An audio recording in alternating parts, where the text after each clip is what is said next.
شیخ صاحب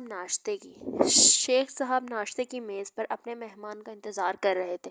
جب وہ نہ آیا تو انہوں نے اپنے ملازم کریم خان کو اس کے کمرے کی طرف بھیجا تاکہ معلوم کرے کہ کیا بات ہے۔ ملازم نے واپس آ کر بتایا کہ مہمان اپنے کمرے میں نہیں ہیں۔ کمرے میں نہیں ہیں تو باتھ روم کا دروازہ کھٹکھٹایا ہوتا۔ شیخ افتخار احمد صاحب نے منہ بنا کر کہا، باتھ روم کا دروازہ کھلا ہے، وہ اس میں بھی نہیں ہیں۔ اوہ، تو پھر باغ میں جا کر دیکھو، وہ چہل قدمی کرنے نکل گئے ہوں گے، انہوں نے کہا۔ جی بہتر، ملازم نے کہا اور تیز تیز چلتا باغ کی طرف چلا آیا۔ واپس آیا تو اس کے چہرے پر حیرت کے آثار تھے۔ اس نے کہا، جناب وہ باغ میں بھی نہیں ہیں، یہ کیسے ہو سکتا ہے؟ اس کے منہ سے نکلا۔ ساتھ ہی وہ کرسی سے اٹھ کھڑا ہوا۔ پہلے وہ مہمان کے کمرے میں آئے، ادھر ادھر دیکھا، باتھ روم کے اندر نظر ڈالی، پھر باغ میں گھوم پھر کر دیکھا اور اس کے بعد کوٹھی کے سبھی کمرے دیکھ ڈالے، لیکن مہمان تو اس طرح غائب تھے جیسے کہ سر سے سینگ۔ آئی جی صاحب سر پکڑ کر بیٹھ گئے۔ ان کے مہمان کا نام انور احمد صدیقی تھا۔ چند روز پہلے وہ ان کے ایک دوست کا خط لے کر دوسرے شہر سے آیا تھا۔ آئی جی صاحب کے دوست نے لکھا تھا کہ صدیقی صاحب ان کے دوست ہیں، وہ یہاں ایک ضروری کام سے آئیں گے اور چند دن ٹھہریں گے۔ میں نے ان کے لیے آپ کا گھر پسند کیا ہے، امید ہے انہیں مہمان رکھنا آپ کو ناگوار نہیں گزرے گا۔ خط آئی جی صاحب کے بہت ہی قریبی دوست نے لکھا تھا، اس کے لیے تو وہ جان تک دینے کے لیے تیار تھے۔ ان کے دوست کا نام شاہد منیر تھا اور وہ بھی سرکاری ملازم تھا۔ انہوں نے بڑی خوشی سے صدیقی صاحب کو رہنے کی اجازت دے دی، ان کے لیے ایک کمرہ ٹھیک کرا دیا، ملازم کو ہدایت کر دی کہ انہیں جس کی ضرورت ہو فوراً دی جائے۔ انہیں رہتے ہوئے چند دن ہو گئے تھے۔ شیخ صاحب صبح کا ناشتہ اور رات کا کھانا ان کے ساتھ تناول کرتے تھے اور اس وقت بھی وہ ناشتے کے لیے ان کا انتظار کر رہے تھے کہ معلوم ہوا مہمان غائب ہے۔ ایک بار پھر وہ مہمان کے کمرے میں آئے۔ یہاں کسی بے ترتیبی کے آثار نہیں تھے، ہر چیز سلیقے سے رکھی تھی، البتہ بستر کی چادر پر کوئی سلوٹ نہیں تھی، اور اس کا صاف مطلب یہ تھا کہ مہمان رات کو بستر پر سویا ہی نہیں۔ تو پھر کیا وہ رات کو ہی یہاں سے چلے گئے؟ آخر اس طرح چھپاتے جانے کی انہیں کیا ضرورت پیش آ گئی تھی؟ وہ سوچ میں ڈوب گئے۔ ان کی الجھن لمحہ بہ لمحہ بڑھتی جا رہی تھی۔ اچانک انہیں اپنے دوست شاہد منیر کا خیال آیا۔ انہوں نے فوراً اس سے فون پر رابطہ قائم کیا۔ ہیلو منیر، میں افتخار احمد بول رہا ہوں دارالحکومت سے۔ ارے شیخ صاحب، آپ کی کیسے ہیں؟ خیر تو ہے؟ اور ہاں، میرے دوست صدیقی کا کیا حال ہے؟ دوسری طرف سے خوشی سے بھرپور آواز میں کہا گیا۔ اس نے اس وقت فون انہی کے لیے کیا ہے، شیخ صاحب نے کہا۔ جی کیا مطلب؟ شاہد منیر نے چونک کر پوچھا۔ صدیقی کو تم کب سے جانتے ہو؟ انہوں نے پوچھا۔ آخر بات کیا ہے؟ اس مرتبہ دوسری طرف سے حیرت زدہ لہجے میں پوچھا گیا۔ پہلے تم بتاؤ تو صحیح، صدیقی کو کب سے جانتے ہو؟ وہ تمہارا دوست کب سے بنا ہے اور یہاں کیا کرنے کے لیے آیا ہے؟ شیخ صاحب، آپ کے سوال نے مجھے پریشان کر دیا، خدا جانے کیا بات ہے۔ بہرحال میں بتاتا ہوں، انور احمد صدیقی سے میری ملاقات ایک پارٹی میں ہوئی تھی، ہم وہیں ایک دوسرے سے کھل مل گئے تھے اور اس کے بعد بھی اکثر ملتے رہتے ہیں۔ اس بات کو 2 سال ہو چکے ہیں۔ ہماری دوستی روز بروز مضبوط ہوتی جا رہی ہے۔ دارالحکومت میں اسے کوئی ذاتی کام تھا۔ مجھ سے ذکر کرتے ہوئے اس نے پوچھا تھا کہ یہاں میرا کوئی دوست ہے یا نہیں۔ میرا آپ سے اچھا دوست یہاں کون ہوتا ہے؟ میں نے آپ کا نام لے دیا۔ کہنے لگا، ان کے نام رقا بک لکھ دو، میں چند دن ان کے پاس ٹھہر کر اپنا کام کروا لوں گا۔ میں نے اس میں کوئی حرج نہ سمجھا اور رقا لکھ دیا۔ اب آپ بتائیے بات کیا ہے؟ میری پریشانی میں اضافہ ہوتا جا رہا ہے۔ یہ کہہ کر شاہد منیر خاموش ہو گیا۔ تو پھر سنو، رات کا کھانا کھا کر ہم سونے کے لیے اپنے اپنے کمرے میں چلے گئے تھے۔ صبح جب میں نے ملازم کو ان کے کمرے میں بھیجا تو معلوم ہوا کہ وہ اپنے کمرے میں نہیں ہیں۔ پورے گھر میں انہیں دیکھا گیا مگر ان کا دور دور تک پتہ نہ چلا۔ اب میں حیران ہوں، وہ بتائے بغیر رات کو نہ جانے کس وقت کہاں چلے گئے۔ بستر کی چادر پر کوئی سلوٹ نہیں ہے، جس کا مطلب یہ ہے کہ وہ رات کو بستر پر سوئے ہی نہیں۔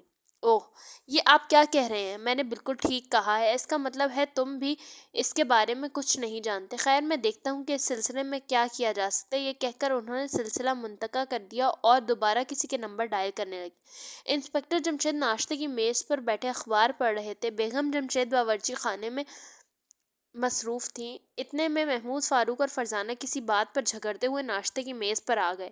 میں کہتی ہوں یہ غلط ہے۔ نہیں، یہ بالکل ٹھیک ہے، فاروق نے مضبوط لہجے میں کہا، اور وہ کہتے ہوئے یہ نہ ٹھیک ہے نہ غلط، محمود نے جھلا کر کہا۔ انسپکٹر جمشید اخبار پر سے نظریں ہٹا کر انہیں حیرت زدہ انداز میں دیکھنے لگے۔ ان کی سمجھ میں یہ بات نہیں آئی تھی کہ وہ کس بات پر جھگڑ رہے ہیں۔ پھر انہیں محمود کے جملے کا خیال آیا۔ انہوں نے کہا، یہ کیسے ہو سکتا ہے محمود؟ ایک بات نہ غلط ہے نہ درست۔ جی ہاں، ان دونوں کا خیال بالکل غلط ہے، محمود نے دعویٰ کرنے کے سے انداز میں کہا۔ جی نہیں، تمہارا اور فرزانہ کا خیال بالکل غلط ہے، فاروق نے پرزور لہجے میں کہا۔ غلط، بالکل غلط۔ دراصل فاروق، تمہارا اور محمود کا خیال غلط ہے، فرزانہ نے تیز آواز میں کہا۔ میرا خیال ہے تم تینوں ٹھیک ہو، غلط تو میں ہی ہوں۔ انسپکٹر جمشید جھلا اٹھے۔ اوہ ابا جان، سوری، ہم بحث میں بہت آگے بڑھ گئے ہیں۔ محمود بولا۔ بہت آگے تو نہیں، ناشتے کی میز تک ہی آئے ہو، فاروق نے منہ بنایا۔ گھسے پٹے جملے نہ بولا کرو، فرزانہ نے اس سے بھی زیادہ برا منہ بنایا۔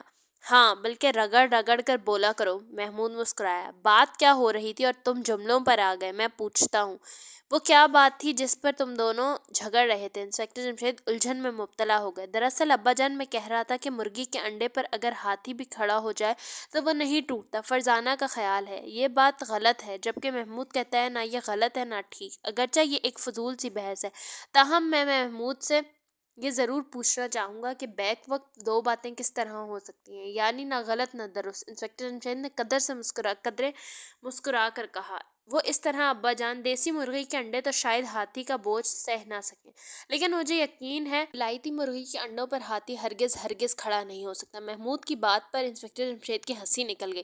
اس وقت بیگم جمشید ناشتے کی ٹرے اٹھانے میز کی طرف آتی نظر آئیں۔ اور فرزانہ، تم اس بات کو غلط کس طرح کہتی ہو؟ اس طرح ابا جان کے ہاتھی کا وزن، خدا کی پناہ ایک ننھا منا سا انڈا اس کا بوجھ کس طرح سہ سکتا ہے؟ یہ بات میرے حلق سے تو اترتی نہیں، فرزانہ نے کہا۔ بھائی تم اسے حلق کے بجائے ذہن میں اتارو نا، فاروق مسکرایا۔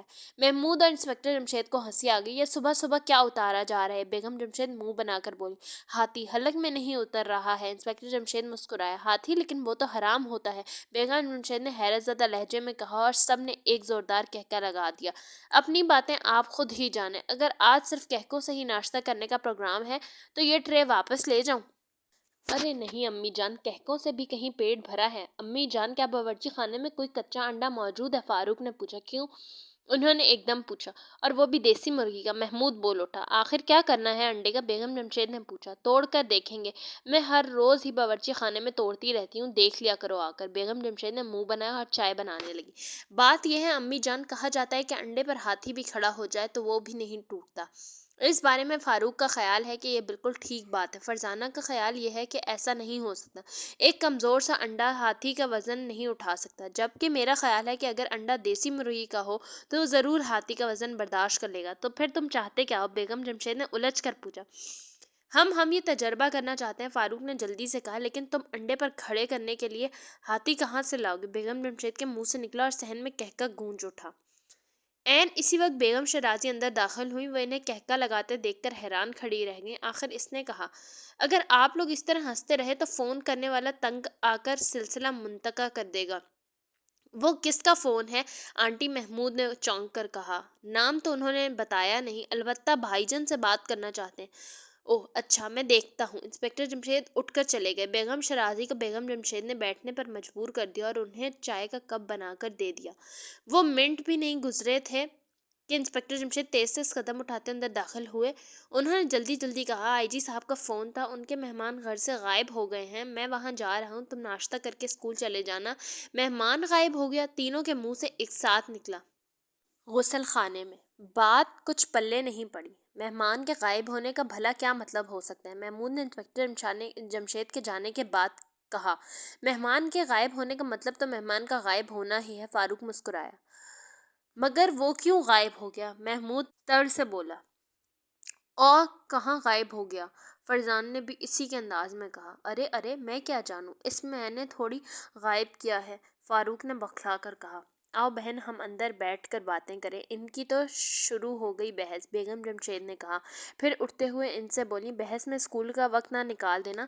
آپ فکر نہ کریں امی جان، یہ بحث اتنی لمبی ثابت نہیں ہوگی، کیونکہ مہمان تو غائب ہو چکا ہے۔ وہ دونوں چلی گئیں تو فرزانہ نے کہا، سچ بات تو یہ ہے کہ میرا اسکول کے بجائے آئی جی صاحب کے گھر جانے کا جی چاہ رہا ہے، مگر ابا جان اسے پسند نہیں کریں گے، لہٰذا ہم اسکول ہی جائیں گے، محمود نے مایوسانہ انداز میں کہا۔ لیکن ذہن میں تو مہمان ہلچل مچاتا رہے گا، فاروق نے جھلا کر کہا۔ تو پھر کیا کیا جا سکتا ہے؟ اگر کچھ نہیں کیا جا سکتا تو وقت ضائع کرنے کی ضرورت کیا ہے؟ آؤ اسکول چلتے ہیں، واپسی پر معلوم کر لیں کہ مہمان کا کیا بنا۔ وہ ملا یا نہیں، اگر مل گیا ہے تو کہاں، اور نہیں ملا تو کیوں، وغیرہ وغیرہ۔ فاروق نے جلدی جلدی سے کہا۔ زبان کی رفتار ملاحظہ ہو، فرزان نے جل کر محمود سے کہا۔ روز ہی دیکھتے ہیں، کون سی نئی بات ہے؟ محمود بولا۔ یہ تو سوچو آئی جی صاحب کا مہمان ہو اور غائب ہو جائے، یہ کتنی عجیب بات ہے، کتنی حیرت انگیز۔ سوچ چکے ہیں تو پھر کچھ کر بھی کہہ ڈالو۔ ہمیں اسکول جانا ہی ہوگا، اگر اسکول سے چھٹی ہوتی تو اور بات تھی، پھر تو ہم خود ان سے کہہ سکتے تھے کہ ہمیں بھی ساتھ لے چلیے۔ محمود نے کہا۔ بھائی اس میں مایوس ہونے کی کیا بات ہے؟ کیا تم شرلاک کو بھول گئے ہو؟ فرزانہ چہکی۔ یہ شرلاک ہومز کہاں سے ٹپک پڑا؟ محمود نے حیران ہو کر کہا۔ آسمان سے۔ فاروق بول اٹھا۔ میرا مطلب ہے شرلاک ہومز بھی تو سارا کیس گھر بیٹھے بیٹھے حل کر لیا کرتا تھا۔ ہم بھی آئی جی صاحب کی کوٹھی جائے بغیر معلوم کر سکتے ہیں کہ مہمان کے ساتھ کیا ہوا ہوگا۔ مثلاً پہلا خیال تو یہ ہو سکتا ہے کہ اسے اغوا کر لیا گیا ہو۔ اگر اس کا امکان نہ ہو تو پھر یہ سوچا جائے گا کہ مہمان خود ہی کہیں چلا گیا ہے، اسے اچانک کہاں جانا پڑ گیا، اور رات کے وقت اس نے آئی جی صاحب کو پریشان کرنا مناسب نہ سمجھا اور گھر کا دروازہ کھول کر چلا گیا۔ فرزانہ کہتی جا رہی تھی کہ محمود نے ٹوک دیا، لیکن وہ کوئی پیغام تو چھوڑ کر جا سکتا تھا۔ ہاں لیکن اس کے پاس قلم نہیں تھا۔ رات کے وقت وہ قلم کہاں سے لاتا؟ لہٰذا اس نے چھپاتے ہی چلے جانا مناسب سمجھا۔ فرزانہ نے دوبارہ کہنا شروع کیا۔ لیکن اس سے پہلے ہمیں یہ بھی معلوم ہونا ضروری ہے کہ صبح سویرے دروازہ اندر سے بند ملا تھا یا کھلا؟ فاروق بھی بول پڑا۔ ظاہر ہے کھلا ہی ملا ہوگا، ورنہ مہمان اندر نہ ملا ہوتا۔ فرزانہ نے منہ بنایا۔ میرا خیال ہے ہم تینوں میں ابھی شرلاک ہومز جتنی عقل نہیں ہے، اس طرح گاڑی آگے نہیں بڑھے گی۔ آؤ اسکول کی تیاری کریں۔ اچھا۔ وہ اسکول جانے کے لیے تیار ہوئے اور گھر سے باہر نکلنے ہی والے تھے کہ بیگم شرازی نے ایک بار پھر فون کی اطلاع دی۔ انسپکٹر جمشید طوفانی رفتار سے موٹر سائیکل چلاتے آئی جی صاحب کے ہاں پہنچے۔ وہ برآمدے میں بیتابی کے عالم میں ٹہل رہے تھے۔ آؤ جمشید، میں تمہارا ہی انتظار کر رہا تھا، میں بہت پریشان ہوں۔ فکر نہ کریں، ابھی سب کچھ معلوم ہو جاتا ہے۔ سب سے پہلے تو یہ بتائیے کہ مہمان تھے کون؟ میرا ایک دوست ہے شاہد منیر۔ مہمان ان کا دوست تھا، وہ دارالحکومت میں کسی کام کی غرض سے آیا تھا۔ شاہد منیر نے اسے میرا پتہ دے دیا، وہ اس کا رکا بھی لایا تھا۔ مہمان کا نام انور احمد صدیقی تھا، وہ 4-5 روز سے میرے گھر ٹھہرا ہوا تھا۔ میں نے فون پر شاہد منیر سے بھی بات کی ہے۔ اس کی ملاقات انور صدیقی سے ایک پارٹی میں ہوئی تھی اور دونوں دوست بن گئے تھے۔ بہت خوب، اب مجھے اس کا کمرہ دکھائیے تاکہ میں کسی نتیجے پر پہنچ سکوں۔ آئی جی صاحب انہیں مہمان کے کمرے میں لے آئے۔ کمرہ جوں کا توں پڑا تھا، کسی چیز کو ہاتھ نہیں لگایا گیا تھا۔ انسپکٹر جمشید نے کمرے کو بغور جائزہ لیا، پھر کہنے لگے۔ صرف اندازہ لگایا جا سکتا ہے کہ مہمان رات کو بستر پر سونے کے لیے نہیں لیٹا۔ کیا اس کا سامان یہیں موجود ہے یا وہ اپنے ساتھ لے گیا؟ وہ جب آیا تھا تو اس کے ہاتھ میں ایک چھوٹا سا پلاسٹک بیگ تھا، ملازم نے یہ بیگ اسی کمرے تک پہنچایا تھا۔ بہتر ہے، ملازم کو بلائیے، انسپکٹر جمشید نے پرسکون آواز میں کہا، مگر وہ اندرونی طور پر فکر مند ہوتے جا رہے تھے۔ ملازم کے آنے پر انہوں نے اس سے سوال کیا۔ مہمان کا بیگ تم اوپر لائے تھے؟ جی ہاں۔ کیا تم بتا سکتے ہو اس میں کیا تھا؟ کپڑوں کی صرف 2 جوڑے جو میں نے مہمان کے کہنے پر کپڑوں کی الماری میں ٹانگ دیے تھے، اور بیگ بھی اس کے نچلے خانے میں رکھ دیا تھا، ملازم نے بتایا۔ کیا مطلب بیگ میں 2 جوڑوں کے سوا کچھ بھی نہیں تھا؟ جی نہیں، اس نے کہا۔ ذرا کپڑوں کی الماری تو کھول کر دکھانا۔ انسپکٹر جمشید کی حیرت لمحہ بہ لمحہ بڑھتی جا رہی تھی۔ ملازم نے آگے بڑھ کر الماری کھولی اور دوسرا لمحہ چکرا دینے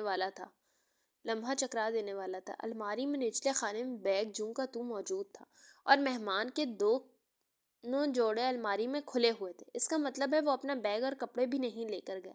اچھا یہ بتائیے، اس کے پیروں میں تو جوتا ہوں گے، پھر کیا چپل اسے یہاں سے دی گئی تھی؟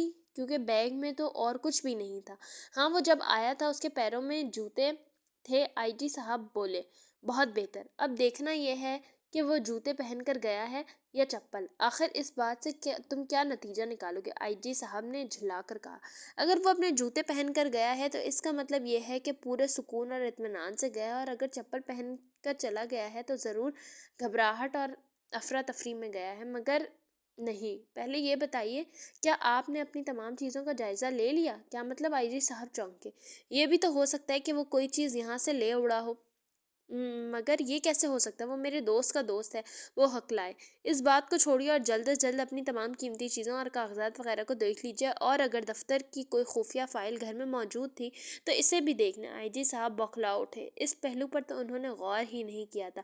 وہ اپنے کمرے کی طرف دوڑے۔ انسپکٹر جمشید بھی ان کے پیچھے تھے۔ آدھے گھنٹے کی دیکھ بھال کے بعد آئی جی صاحب نے سکھ کر سانس لیا اور بولے، سب چیزیں موجود ہیں۔ بہت خوب، اب ہم پھر مہمان کے کمرے میں چلیں گے۔ ملازم بھی ان کے ساتھ ساتھ تھا۔ مہمان کے کمرے میں آ کر انہوں نے جوتے کی تلاش میں نظر دوڑائی۔ پلنگ کے نیچے جوتے موجود تھے۔ اس کا مطلب ہے وہ افراتفری کے عالم میں یہاں سے گئے ہیں۔ انسپکٹر جمشید بولے، ذرا میں غسل خانے پر بھی ایک نظر ڈال لوں، پھر اس کی تلاش کا سلسلہ شروع کیا جائے گا۔ بہرحال ہمارے لیے فکر مند ہونے والی کوئی بات نہیں، وہ کچھ اڑا کر نہیں لے گیا ہے۔ یہ کہتے ہوئے انسپکٹر جمشید غسل خانے میں گھس گئے۔ آئی جی صاحب اور ملازم کمرے میں ہی کھڑے رہ گئے۔ پھر انہوں نے انسپکٹر جمشید کی چیخ کی آواز سنی۔ دونوں بوکھلا کر غسل خانے کی طرف جھپٹے۔ انہوں نے دیکھا انسپکٹر جمشید غسل خانے کے فرش کے بیچوں بیچ حیرت کے مارے بت بنے کھڑے ہیں۔ ان کی آنکھیں باہر کو ابل آئی تھیں، منہ کھلا کا کھلا رہ گیا تھا اور چہرے کا رنگ اڑ گیا تھا۔ آئی جی صاحب نے گھبرا کر غسل خانے کو دیکھا، مگر انہیں وہاں کچھ بھی نظر نہ آیا۔ ان کی حیرت کا کوئی ٹھکانہ نہ رہا۔ انہوں نے گھبرا کر کہا، جمشید، جمشید، تمہیں کیا ہو گیا ہے؟ جی۔ انسپکٹر جمشید زور سے چونکے اور پھر ان کی آنکھوں میں بے پناہ خوف سمٹ آیا۔ ان کی نظر غسل خانے کے ایک کونے پر جم کے رہ گئی۔ آئی جی صاحب اور ملازم نے بھی ان کی نظروں کے تعاقب میں اس طرف دیکھا اور پھر انہیں بھی ایک زوردار جھٹکا لگا۔ اچانک انسپکٹر جمشید دوڑتے ہوئے غسل خانے سے نکل آئے۔ مہمان کہاں گیا؟ تینوں فون تک آئے۔ دوسری طرف ان کے والد انسپکٹر جمشید تھے۔ ہیلو محمود، تم ہو؟ سنو، اسکول جانے کا پروگرام کینسل کر دو اور فوراً آئی جی صاحب کے گھر پہنچ جاؤ۔ جی، محمود نے حیرت زدہ لہجے میں کہا، لیکن دوسری طرف سے سلسلہ بند کر دیا گیا تھا۔ محمود نے فاروق اور فرزانہ کی طرف دیکھا۔ اس کے چہرے پر حیرت بھی تھی اور خوشی بھی۔ خیر تو ہے؟ فرزانہ نے بے کے عالم میں کہا۔ ہم اسکول نہیں جا رہے ہیں، اس نے کہا۔ کیوں، اسکول بند ہو گیا ہے یا اس کی چھت گر گئی ہے؟ فاروق بولا، کم از کم میرے اسکول کی چھت تو نہیں گر سکتی، کیونکہ وہ بہت مضبوط ہے۔ فرزانہ منمنائی، یہ بات نہیں، ابا جان نے ہمیں آئی جی صاحب کے گھر بلایا ہے، آخر محمود نے انہیں بتایا۔ اوہ، اس کا مطلب ہے کہ کوئی گڑبڑ ہے، فرزانہ نے چونک کر کہا۔ یہی نظر آتا ہے، آؤ چلیں۔ انہوں نے فوراً آنے کے لیے کہا۔ وہ جلدی سے باہر نکلے، اپنی امی کو بتایا اور ایک ٹیکسی میں بیٹھ کر آئی جی صاحب کے گھر کی طرف روانہ ہو گئے۔ یہ مہمان کا چکر تو لمبا ہوتا نظر آتا ہے، محمود نے کہا۔ ایک یہی کیا، ہمیں تو جو چکر بھی پیش آتا ہے لمبا ہی ہو جاتا ہے، فاروق نے منہ بنایا۔ اب کیوں جان نکل رہی ہے؟ تھوڑی دیر پہلے تو آئی جی صاحب کے ہاں جانے کے لیے بے چین ہو رہے تھے، فرزانہ نے جل بھن کر کہا۔ میں نہیں، تم دونوں۔ تو پھر تم ٹیکسی سے اتر جاؤ اور اسکول پہنچ جاؤ، محمود نے تلملا کر کہا۔ یہ کیسے ہو سکتا ہے؟ ابا جان نے ہم تینوں کو بلایا، ان کی حکم عدولی میں کیسے کر سکتا ہوں؟ فاروق شوخ انداز میں مسکرایا۔ تو پھر بیٹھے رہو چپ چاپ، محمود بولا۔ کیوں، کیا ٹیکسی میں بولنا منع ہے؟ کہیں لکھا ہے تو نظر نہیں آ رہا۔ تو یہ توبہ ہے، محمود نے اپنی ران پر ہاتھ مار کر کہا۔ کس سے توبہ ہے؟ تم نے آ کے کچھ نہیں کہا۔ کان نہ کھاؤ یار، جب بھی ہم کوئی کام کی بات کرنے لگتے ہیں تمہاری زبان کی بیچ میں ٹانگ بڑھ جاتی ہے۔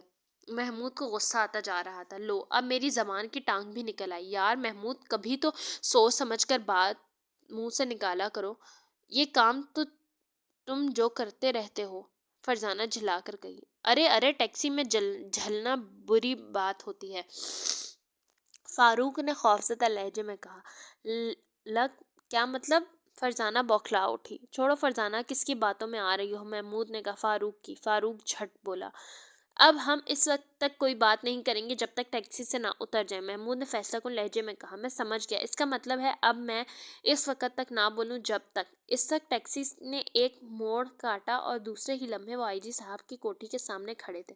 کوٹھی سڑک سے ہٹ کر ایک چوڑی گلی میں تھی اور بہت خوبصورت تھی۔ تینوں نیچے اترے، انہوں نے ٹیکسی کا بل ادا کیا اور کوٹھی کے دروازے کی طرف بڑھے۔ وہ دیکھ کر حیران رہ گئے، کوٹھی کے دروازے پر ایک سنگین لگی رائفل لیے کانسٹیبل موجود تھا۔ انہیں اپنی طرف بڑھتے دیکھ کر اس نے پوچھا، آپ کے نام؟ محمود، فاروق اور فرزانہ۔ محمود نے کہا۔ ٹھیک ہے، آپ اندر جا سکتے ہیں۔ انہوں نے ایک دوسرے کو حیرت زدہ انداز میں دیکھا اور اندر داخل ہو گئے۔ معاملہ تو کچھ زیادہ ہی گہرا معلوم ہوتا ہے، فاروق نے سنجیدہ لہجے میں کہا۔ اب ہوش آیا، ہم ٹیکسی میں اس بات پر غور کرنا چاہتے مگر تمہاری زبان کچھ کہنے بھی نہ دے رہی تھی، فرزانہ نے جھلا کر کہا۔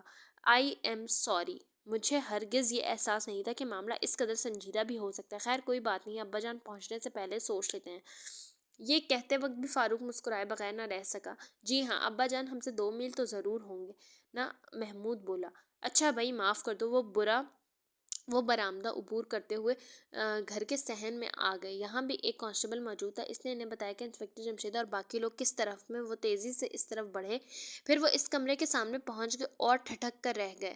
محمود، فاروق اور فرزانہ کو فون کرنے کے بعد انہوں نے اکرم اور چند اور پولیس کے آدمیوں کو فون کیا۔ آئی جی صاحب کی کوٹھی کو پولیس کے گھیرے میں لینے کی ہدایت دے، اور جب وہ ریسیور رکھ کر مڑے تو آئی جی صاحب پریشان نظروں سے انہیں دیکھ رہے تھے۔ یہ کیسے ہو سکتا ہے جمشید؟ جتنی حیرت آپ کو ہے اس قدر حیرت مجھے بھی ہے۔ کیا ہم کسی چکر میں پڑنے والے ہیں؟ بڑے چکر میں کیسے؟ انسپکٹر جمشید فکرمند آواز میں بولے۔ اف خدایا، مجھے کس قدر خوف محسوس ہو رہا ہے۔ اگر اب تم کرو گے؟ جی، لوگوں کو میں نے فون کیا ہے، وہ لوگ ذرا آئیں۔ ایک بار کوٹھی پولیس کے گھیرے میں آ جائے پھر اطمینان سے کام کیا جا سکتا ہے۔ سوچ رہا ہوں کہ آئندہ چند لمحوں یا گھنٹوں میں ہمیں کچھ اور غیر یقینی حالات پیش آنے والے ہیں۔ خدا خیر کرے جمشید، میں نے تمہیں اتنا سنجیدہ کبھی نہیں دیکھا۔ کیا میری کوٹھی اور گھر کے افراد کسی مصیبت کا شکار ہونے والے ہیں؟ انہوں نے پریشان ہو کر کہا۔ جی نہیں، ایسی کوئی بات نہیں، لیکن خطرہ اس میں بھی بڑا ہے۔ مجھے ڈر ہے کہ ہم پورے ملک کا معاملہ ثابت نہ ہو۔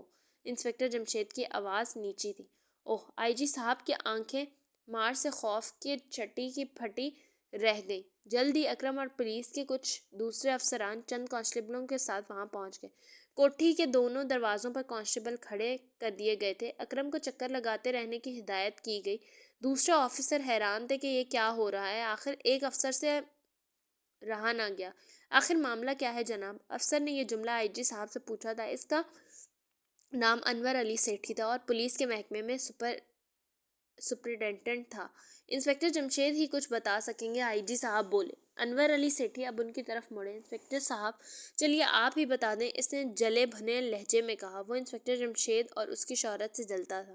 بات صرف یہ ہے کہ صاحب کے ہاں ان دونوں کا مہمان ٹھہرا ہوا تھا۔ وہ گھر سے اچانک اور پراسرار طور پر غائب ہو گیا۔ غائب ہو گیا ہے کیا مطلب؟ بس صبح وہ اپنے کمرے میں نہیں ملا تو پھر اس میں پریشانی کی کیا بات ہے؟ انور علی سیٹھی نے مذاق اڑانے والے لہجے میں کہا۔ اس نے اچانک کوئی کام آ پڑا ہوگا اور وہ چلا گیا ہوگا۔ اس صورت اسے اطلاع دے کر جانا چاہیے تھا۔ کم از کم وہ ایک رکا ضرور چھوڑ کر جا سکتا تھا۔ انسپکٹر جمشید نے مسکرا کر جواب دیا۔ پھر بھی یہ معاملہ اس قدر بڑا تو نہیں ہو سکتا۔ بڑا ہو بھی سکتا ہے اور نہیں بھی۔ آپ بھی ذرا اس کمرے کا جائزہ لے لیں۔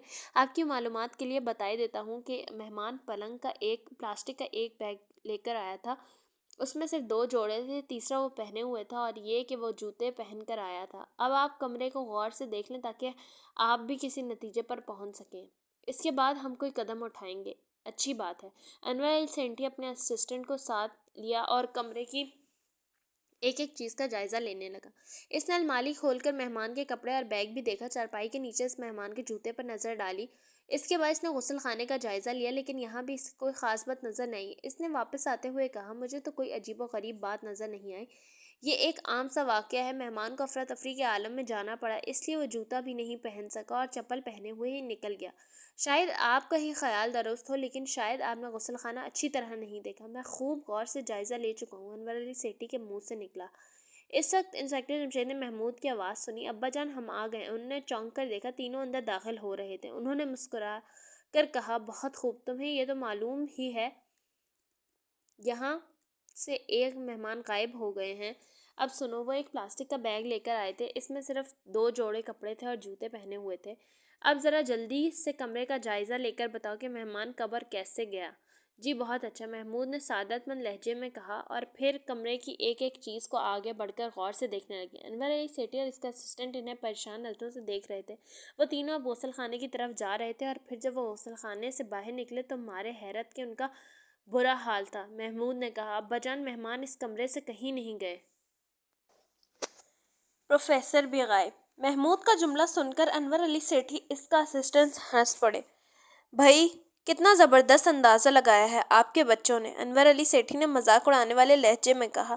اب ان سے کیسے یہ بھی بتا دیں کہ اگر مہمان کمرے سے کہیں نہیں گیا تو پھر کہاں ہے، اور ہم سب یہاں کے سلسلے میں جمع ہیں۔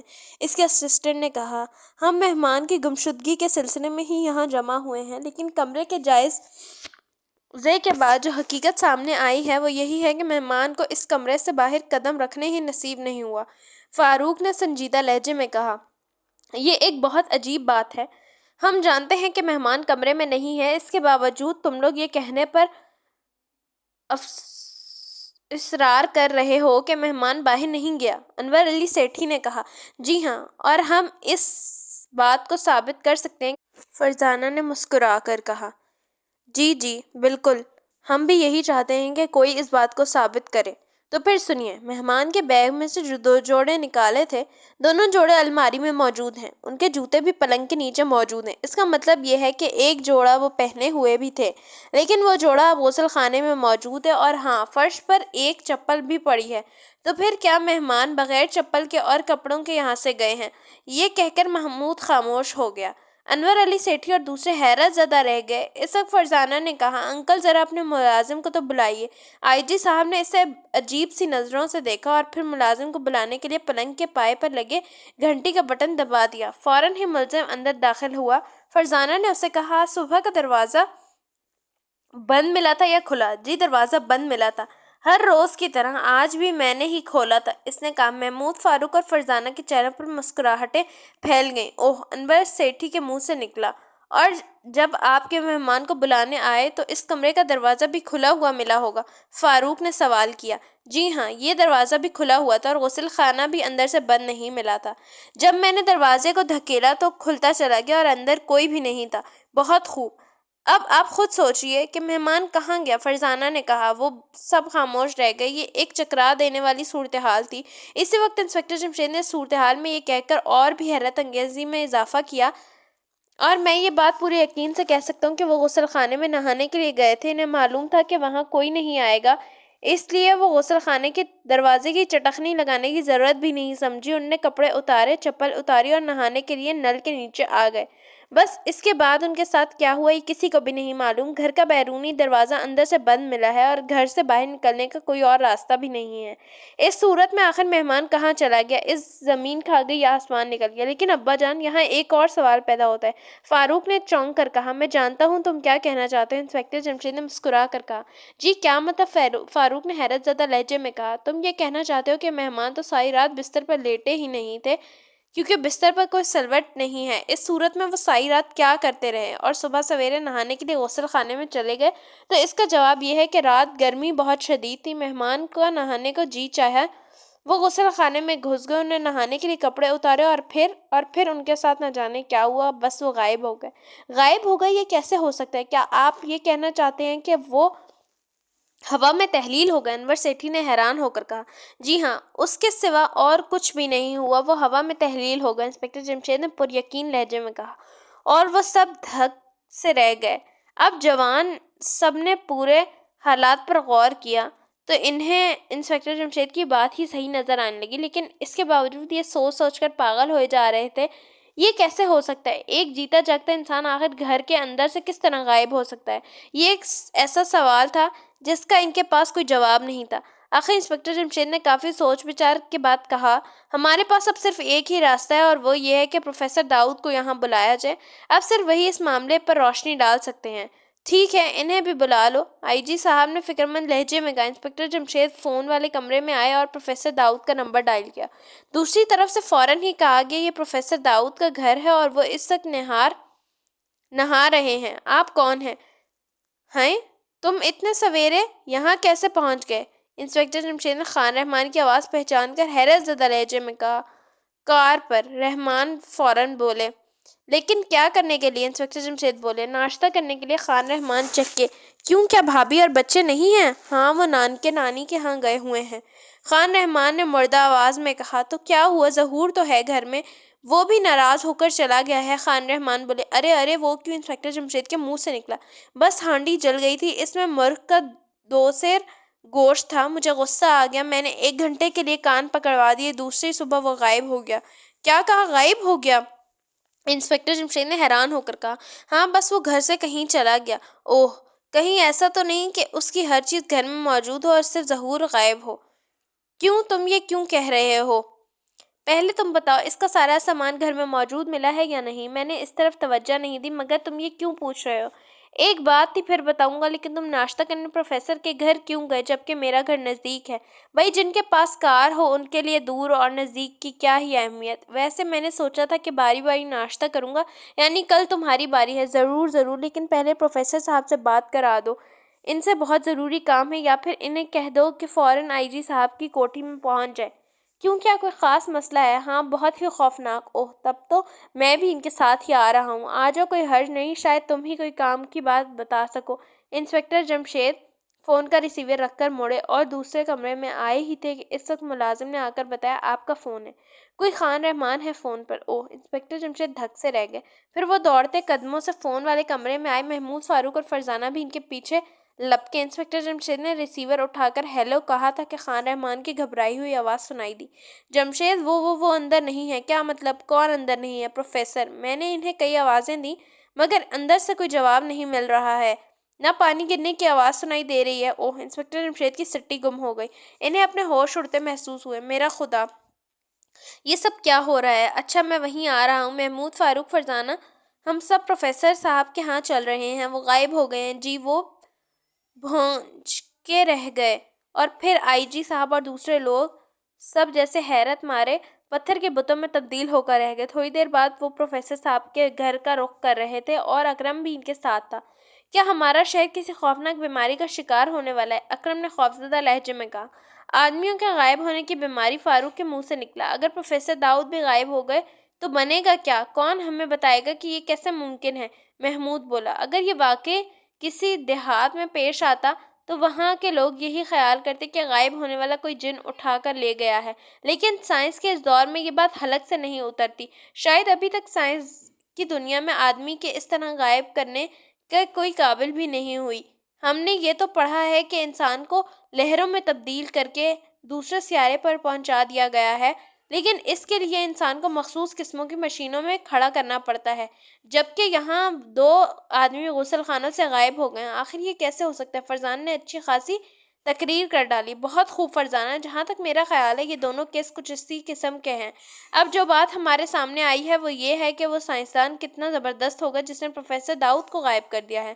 انسپکٹر جمشید بولے، ہاں واقعی، کاش پروفیسر داؤد کی بجائے اس نے کسی اور کو غائب کیا ہوتا۔ اس صورت میں ہم ان کی مدد سے ان کا مقابلے میں نکال سکتے تھے۔ محمود نے سر دبا بھری۔ فکر نہ کرو، مایوسی گناہ ہے، خدا کوئی نہ کوئی راستہ پیدا کر دے گا۔ انسپکٹر جمشید ویسے میں بہت بڑے خطرے کی بو سونگھ رہا ہوں، اتنا بڑا کہ شاید تم سوچ بھی نہیں سکتے۔ آپ تو ہمیں ڈرا رہے ہیں۔ اکرم بولا، خیر فی الحال ہمیں ڈرنے کے بجائے یہ سوچنا ہے کہ وہ کیا کرنے کا ارادہ رکھتا ہے۔ پروفیسر داؤد کو غائب کرنے کا مقصد یہ بھی ہو سکتا ہے کہ شاید ان کے علاوہ کوئی سائنسدان اس کے مقابلے میں نہیں آ سکتا۔ کیا آپ کچھ اندازہ لگا چکے ہیں کہ وہ کون ہے؟ محمود نے پوچھا۔ ابھی تک تو میں صرف اتنا اندازہ لگا سکا ہوں کہ وہ ہمارے پورے ملک پر حکومت کرنے کا خواب دیکھ رہا ہے، بشرطیہ پروفیسر داؤد کا غائب ہونا اور آئی جی صاحب کے مہمان کا غائب ہونا ایک ہی سلسلے کی دو وارداتیں ہوں، اور اگر مہمان کسی اور طرح غائب ہوا ہے اور پروفیسر داؤد اور طرح، تو پھر ہمارے لیے اور بھی مشکلات پیدا ہو جائیں گی۔ خدا خیر کرے، فاروق کے منہ سے نکلا۔ اس کی ساری شوخی دھرے کی دھری رہ گئی تھی اور وہ بہت سنجیدہ نظر آ رہا تھا۔ اس وقت وہ پروفیسر داؤد کی رہائش گاہ کے صدر دروازے پر پہنچ گئے۔ یہیں ایک حصے میں ان کی بڑی سی تجربہ گاہ تھی جس کے گنبد دور سے ہی نظر آنے لگتے تھے۔ انہوں نے دیکھا خان رحمان ان کی طرف دوڑے آ رہے تھے۔ پر اسرار ٹیلی فون۔ اوہ دیکھو، میں سچ کہہ رہا ہوں، میں نے کوئی خواب نہیں دیکھا ہے۔ وہ میرے سامنے غسل خانے میں گئے تھے یہ کہہ کر کہ ابھی ناشتہ کرتے ہیں، لیکن جب تمہارا فون آیا تو میں نے غسل خانے کا دروازہ کھٹکھٹایا، اندر سے کوئی جواب نہیں ملا۔ کئی بار دروازہ کھٹکھٹانے پر مجھے کوئی جواب نہ آیا تو میں بوکھلا گیا۔ شائستہ بھی وہیں آ گئی، پھر ہم دوسرے کمرے میں داخل ہو کر غسل خانے کے دوسرے دروازے پر آئے۔ اس طرف کی چٹخنی بھی لگی ہوئی تھی، میں نے دروازے کو ٹکریں ماری مگر دروازہ مجھ سے نہیں ٹوٹا۔ آخر میں نے تمہیں فون کر دیا، میں اور کر بھی کیا سکتا تھا؟ خان رحمان بوکھلائے ہوئے انداز میں کہتے چلے گئے۔ ان کے چہرے پر ہوائیاں اڑ رہی تھیں۔ انہوں نے اس سے پہلے کبھی انہیں اس عالم میں نہیں دیکھا تھا۔ ان سے چند گز کے فاصلے پر شائستہ کھڑی تھی، اس کی آنکھوں میں آنسو تھے۔ فکر نہ کریں، آئیے میرے ساتھ۔ انسپکٹر جمشید بوکھلا کر اندر کی طرف لپکے۔ جلد ہی وہ سب غسل خانے کے دروازے پر پہنچ گئے۔ انسپکٹر جمشید نے پیچھے ہٹ کر دروازے پر اپنے کندھے سے ٹکر ماری، لیکن دروازہ چرچرا کر رہ گیا۔ انہوں نے بھی ہمت ہارنا نہیں سیکھا تھا۔ آخر کوئی 9ویں ٹکر پر دروازہ اپنی جگہ سے اکھڑ گیا، اس کے قبضے نکل گئے۔ وہ غسل خانے میں داخل ہوئے اور پھر اس بات کی تصدیق ہو گئی کہ پروفیسر داؤد اندر نہیں تھے۔ حیرت انگیز بات یہ ہے کہ ان کے کپڑوں کھونٹی پر ٹنگے تھے اور چپل فرش پر دروازے کے پاس موجود تھی۔ وہ غسل خانے کے فرش پر ہی سر پکڑ کر بیٹھ گئے۔ جس شخص سے وہ اس خوفناک سائنسدان کے بارے میں پوچھنے کا پروگرام بنا رہے تھے، خود اس سے غائب کر دیا تھا، اور اب وہ اندھیرے میں ہاتھ پاؤں مار رہے تھے۔ اس کے سامنے کوئی راستہ نہ تھا، کوئی سراغ نہ ملا تھا۔ یہ کسی قتل یا چوری کا کیس نہیں تھا کہ جس میں انہیں کوئی سراغ نہ بھی ملتا تو بھی وہ حالات اور واقعات کا جائزہ لیتے ہوئے مجرم تک پہنچ جاتے۔ یہاں تو مجرم کا دور دور تک کوئی نشان نہیں تھا۔ وہ تو نہ جانے کہاں بیٹھا یہ سب کچھ کر رہا تھا۔ آخر انسپکٹر جمشید نے اٹھ کر غسل خانے کا غور سے جائزہ لیا، لیکن حالات آئی جی صاحب کے غسل خانے سے مختلف نہیں تھے۔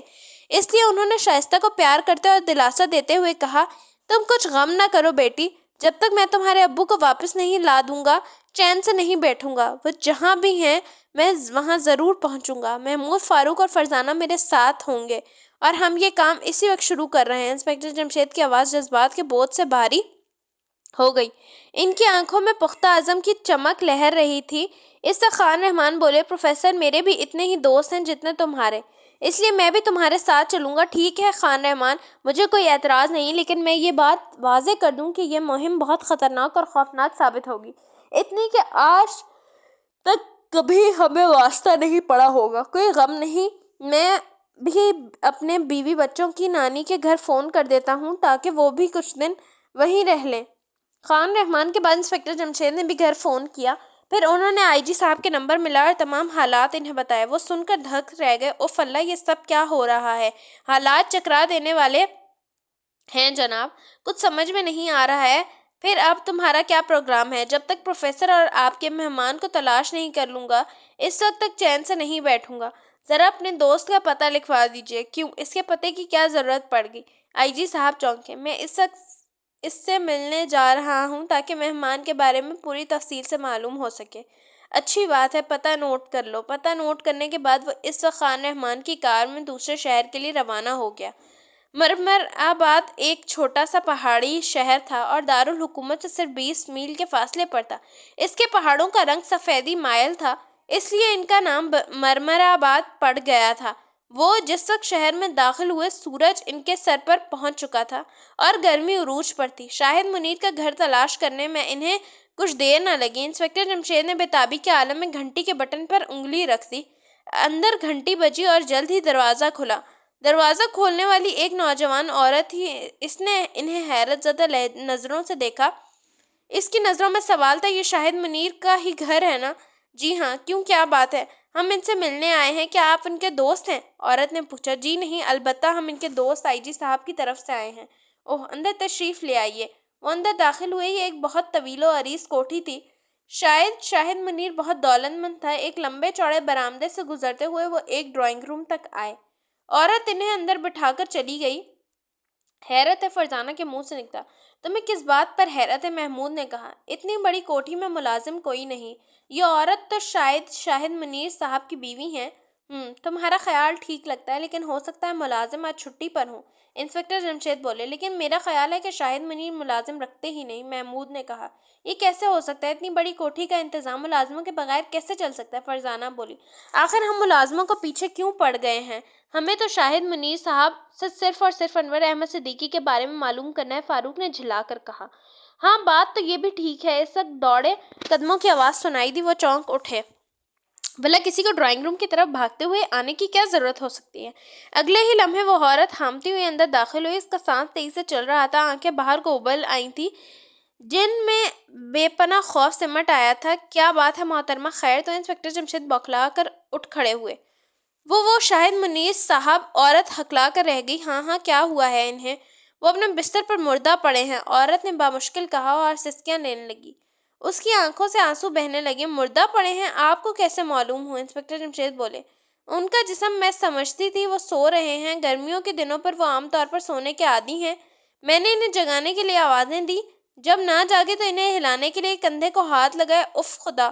اس کی آنکھیں ایک بار پھر پھیل گئیں۔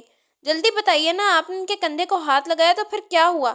ان کا جسم برف سے بھی زیادہ ٹھنڈا تھا۔ برف کو تو ہم چھو سکتے ہیں، لیکن جب میرا ہاتھ ان کے کندھے سے لگا تو میرے سارے جسم میں سردی کی لہر دوڑ گئی۔ شاید میں اپنی زندگی میں اس قدر ٹھنڈی کسی چیز کو نہیں چھوا ہوگا۔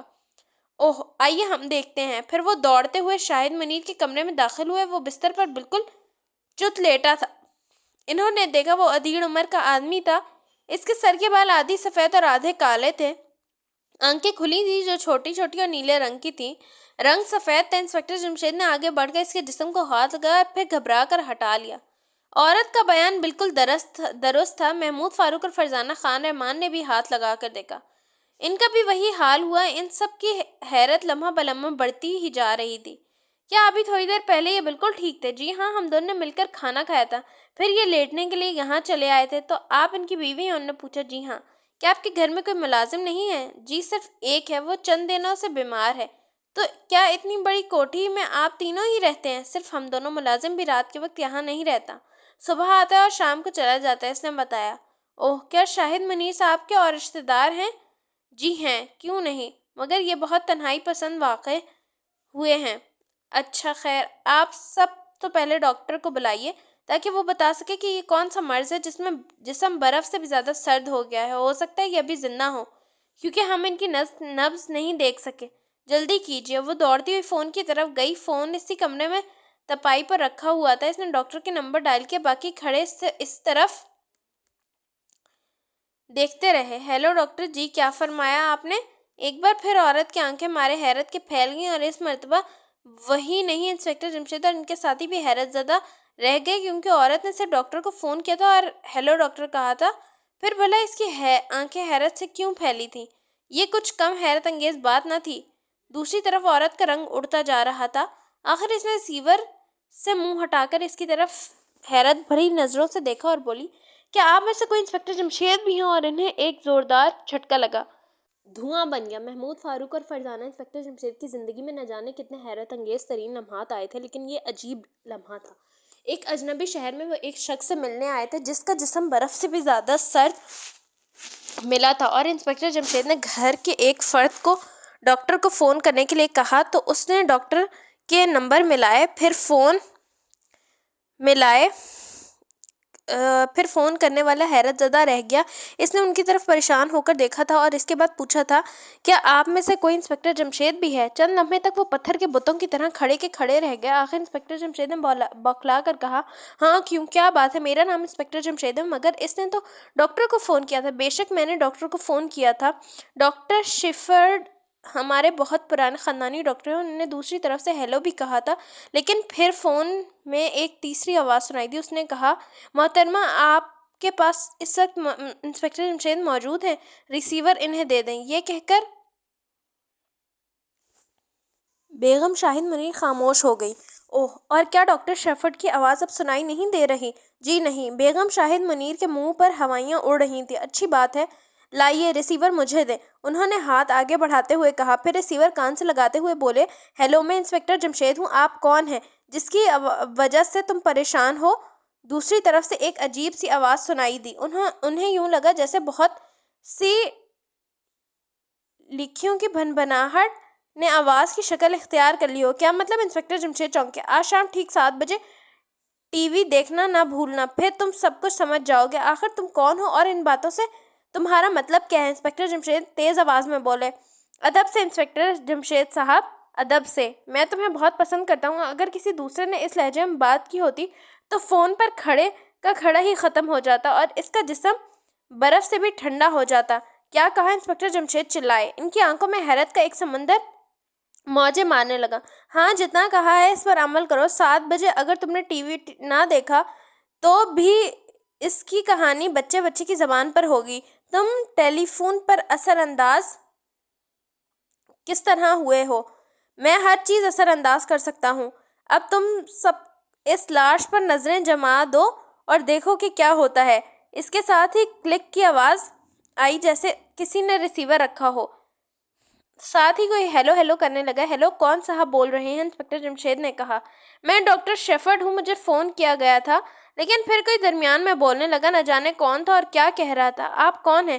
میں شاہد منیر صاحب کے گھر سے بول رہا ہوں.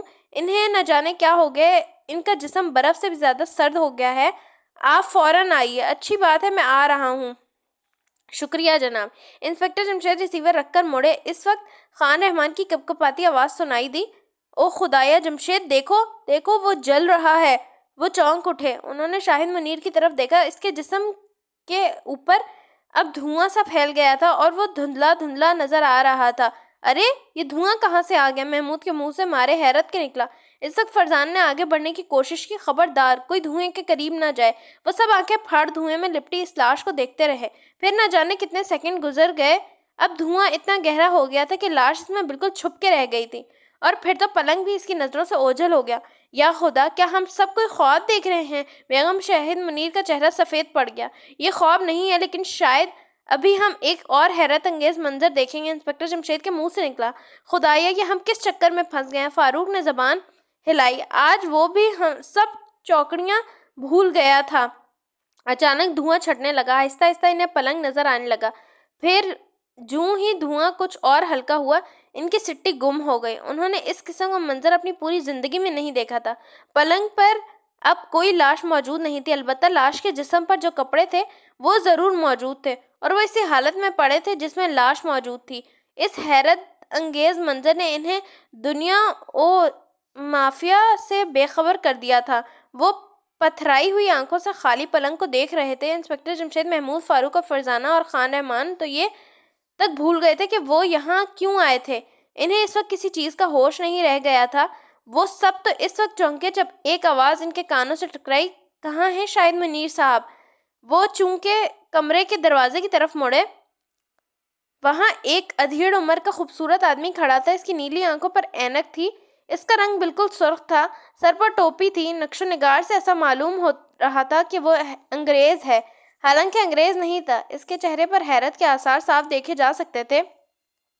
ڈاکٹر شیفرڈ بیگم شاہد کے منہ سے نکلا. آئیے ڈاکٹر صاحب. انسپکٹر جمشید اس طرف بولے جیسے ابھی بھی گہری نیند سے جاگے ہوں. ابھی مجھے فون آپ نے ہی کیا تھا؟ ڈاکٹر شیفرڈ نے انسپکٹر جمشید کی طرف دیکھتے ہوئے کہا. جی ہاں، لیکن افسوس ہے اب کچھ نہیں ہو سکتا. کیا مطلب؟ کیا شاہد منیر؟ ڈاکٹر اپنا جملہ مکمل نہ کر سکا. جی ہاں، ان کا جسم برف سے بھی زیادہ سرد ہو گیا تھا. پھر وہ دھوئیں میں تبدیل ہو گیا. کیا کہا؟ دھوئیں میں تبدیل ہو گئے؟ آپ کا دماغ تو ٹھیک ہے؟ ڈاکٹر شیفرڈ نے برا سا منہ بنا کر کہا. ان سب کی طرف دیکھیے، میری بات کی سچائی کا ثبوت مل جائے گا. انسپکٹر جمشید نے تھکی تھکی آواز میں کہا. ڈاکٹر نے ان کی طرف دیکھا. سب نے ہاں میں سر ہلا دیا. مگر شاہد منیر نے بھی یہی کہا. بیگم شاہد منیر نے بھی یہی کہا. لیکن یہ کیسے ہو سکتا ہے؟ یہی تو ہم سوچ رہے ہیں کہ ایسا کیسے ممکن ہو سکتا ہے. بہرحال ہم چلتے ہیں. بیگم صاحب، آپ چاہیں تو اس وقت کی رپورٹ درج کرا دیں. ویسے تو میں جانتا ہوں پولیس کچھ بھی نہیں کر سکے گی. آپ کہاں جا رہے ہیں؟ آپ نے اب تک اپنے بارے میں کچھ بھی نہیں بتایا. بیگم شاہد نے روتے ہوئے کہا. یہ تو آپ جان ہی چکی ہیں کہ میرا نام انسپکٹر جمشید ہے. یہ میرے بچے محمود، فاروق اور فرزانہ ہیں، اور یہ میرے دوست خان رحمان ہیں. دراصل شاہد منیر کے ایک دوست آئی جی صاحب کے ہاں مہمان ٹھہرے اور ان کی سفارش شاہد صاحب نے ہی کی تھی. لیکن مہمان ان کی کوٹھی سے غائب ہو گیا. غائب ہو گیا؟ ڈاکٹر شیفرڈ اور بیگم شاہد منیر کے منہ سے ایک ساتھ نکلا. ہاں، شاید وہ بھی اسی طرح غائب ہوا ہوگا جس طرح شاہد صاحب. اب ہم چلتے ہیں. ہاں، یہ بھی کہتا چلوں، اپنے خاوند کو مردہ خیال نہ کریں. ہو سکتا ہے وہ ابھی زندہ ہوں. یہ کیسے ہو سکتا ہے جبکہ ہم نے اپنی آنکھوں سے انہیں دھوئیں میں تبدیل ہوتے دیکھا ہے؟ اس دنیا میں سب کچھ ممکن ہے. اچھا، خدا حافظ. اس دنیا میں سب کچھ ممکن ہے. وہ باہر نکل آئے.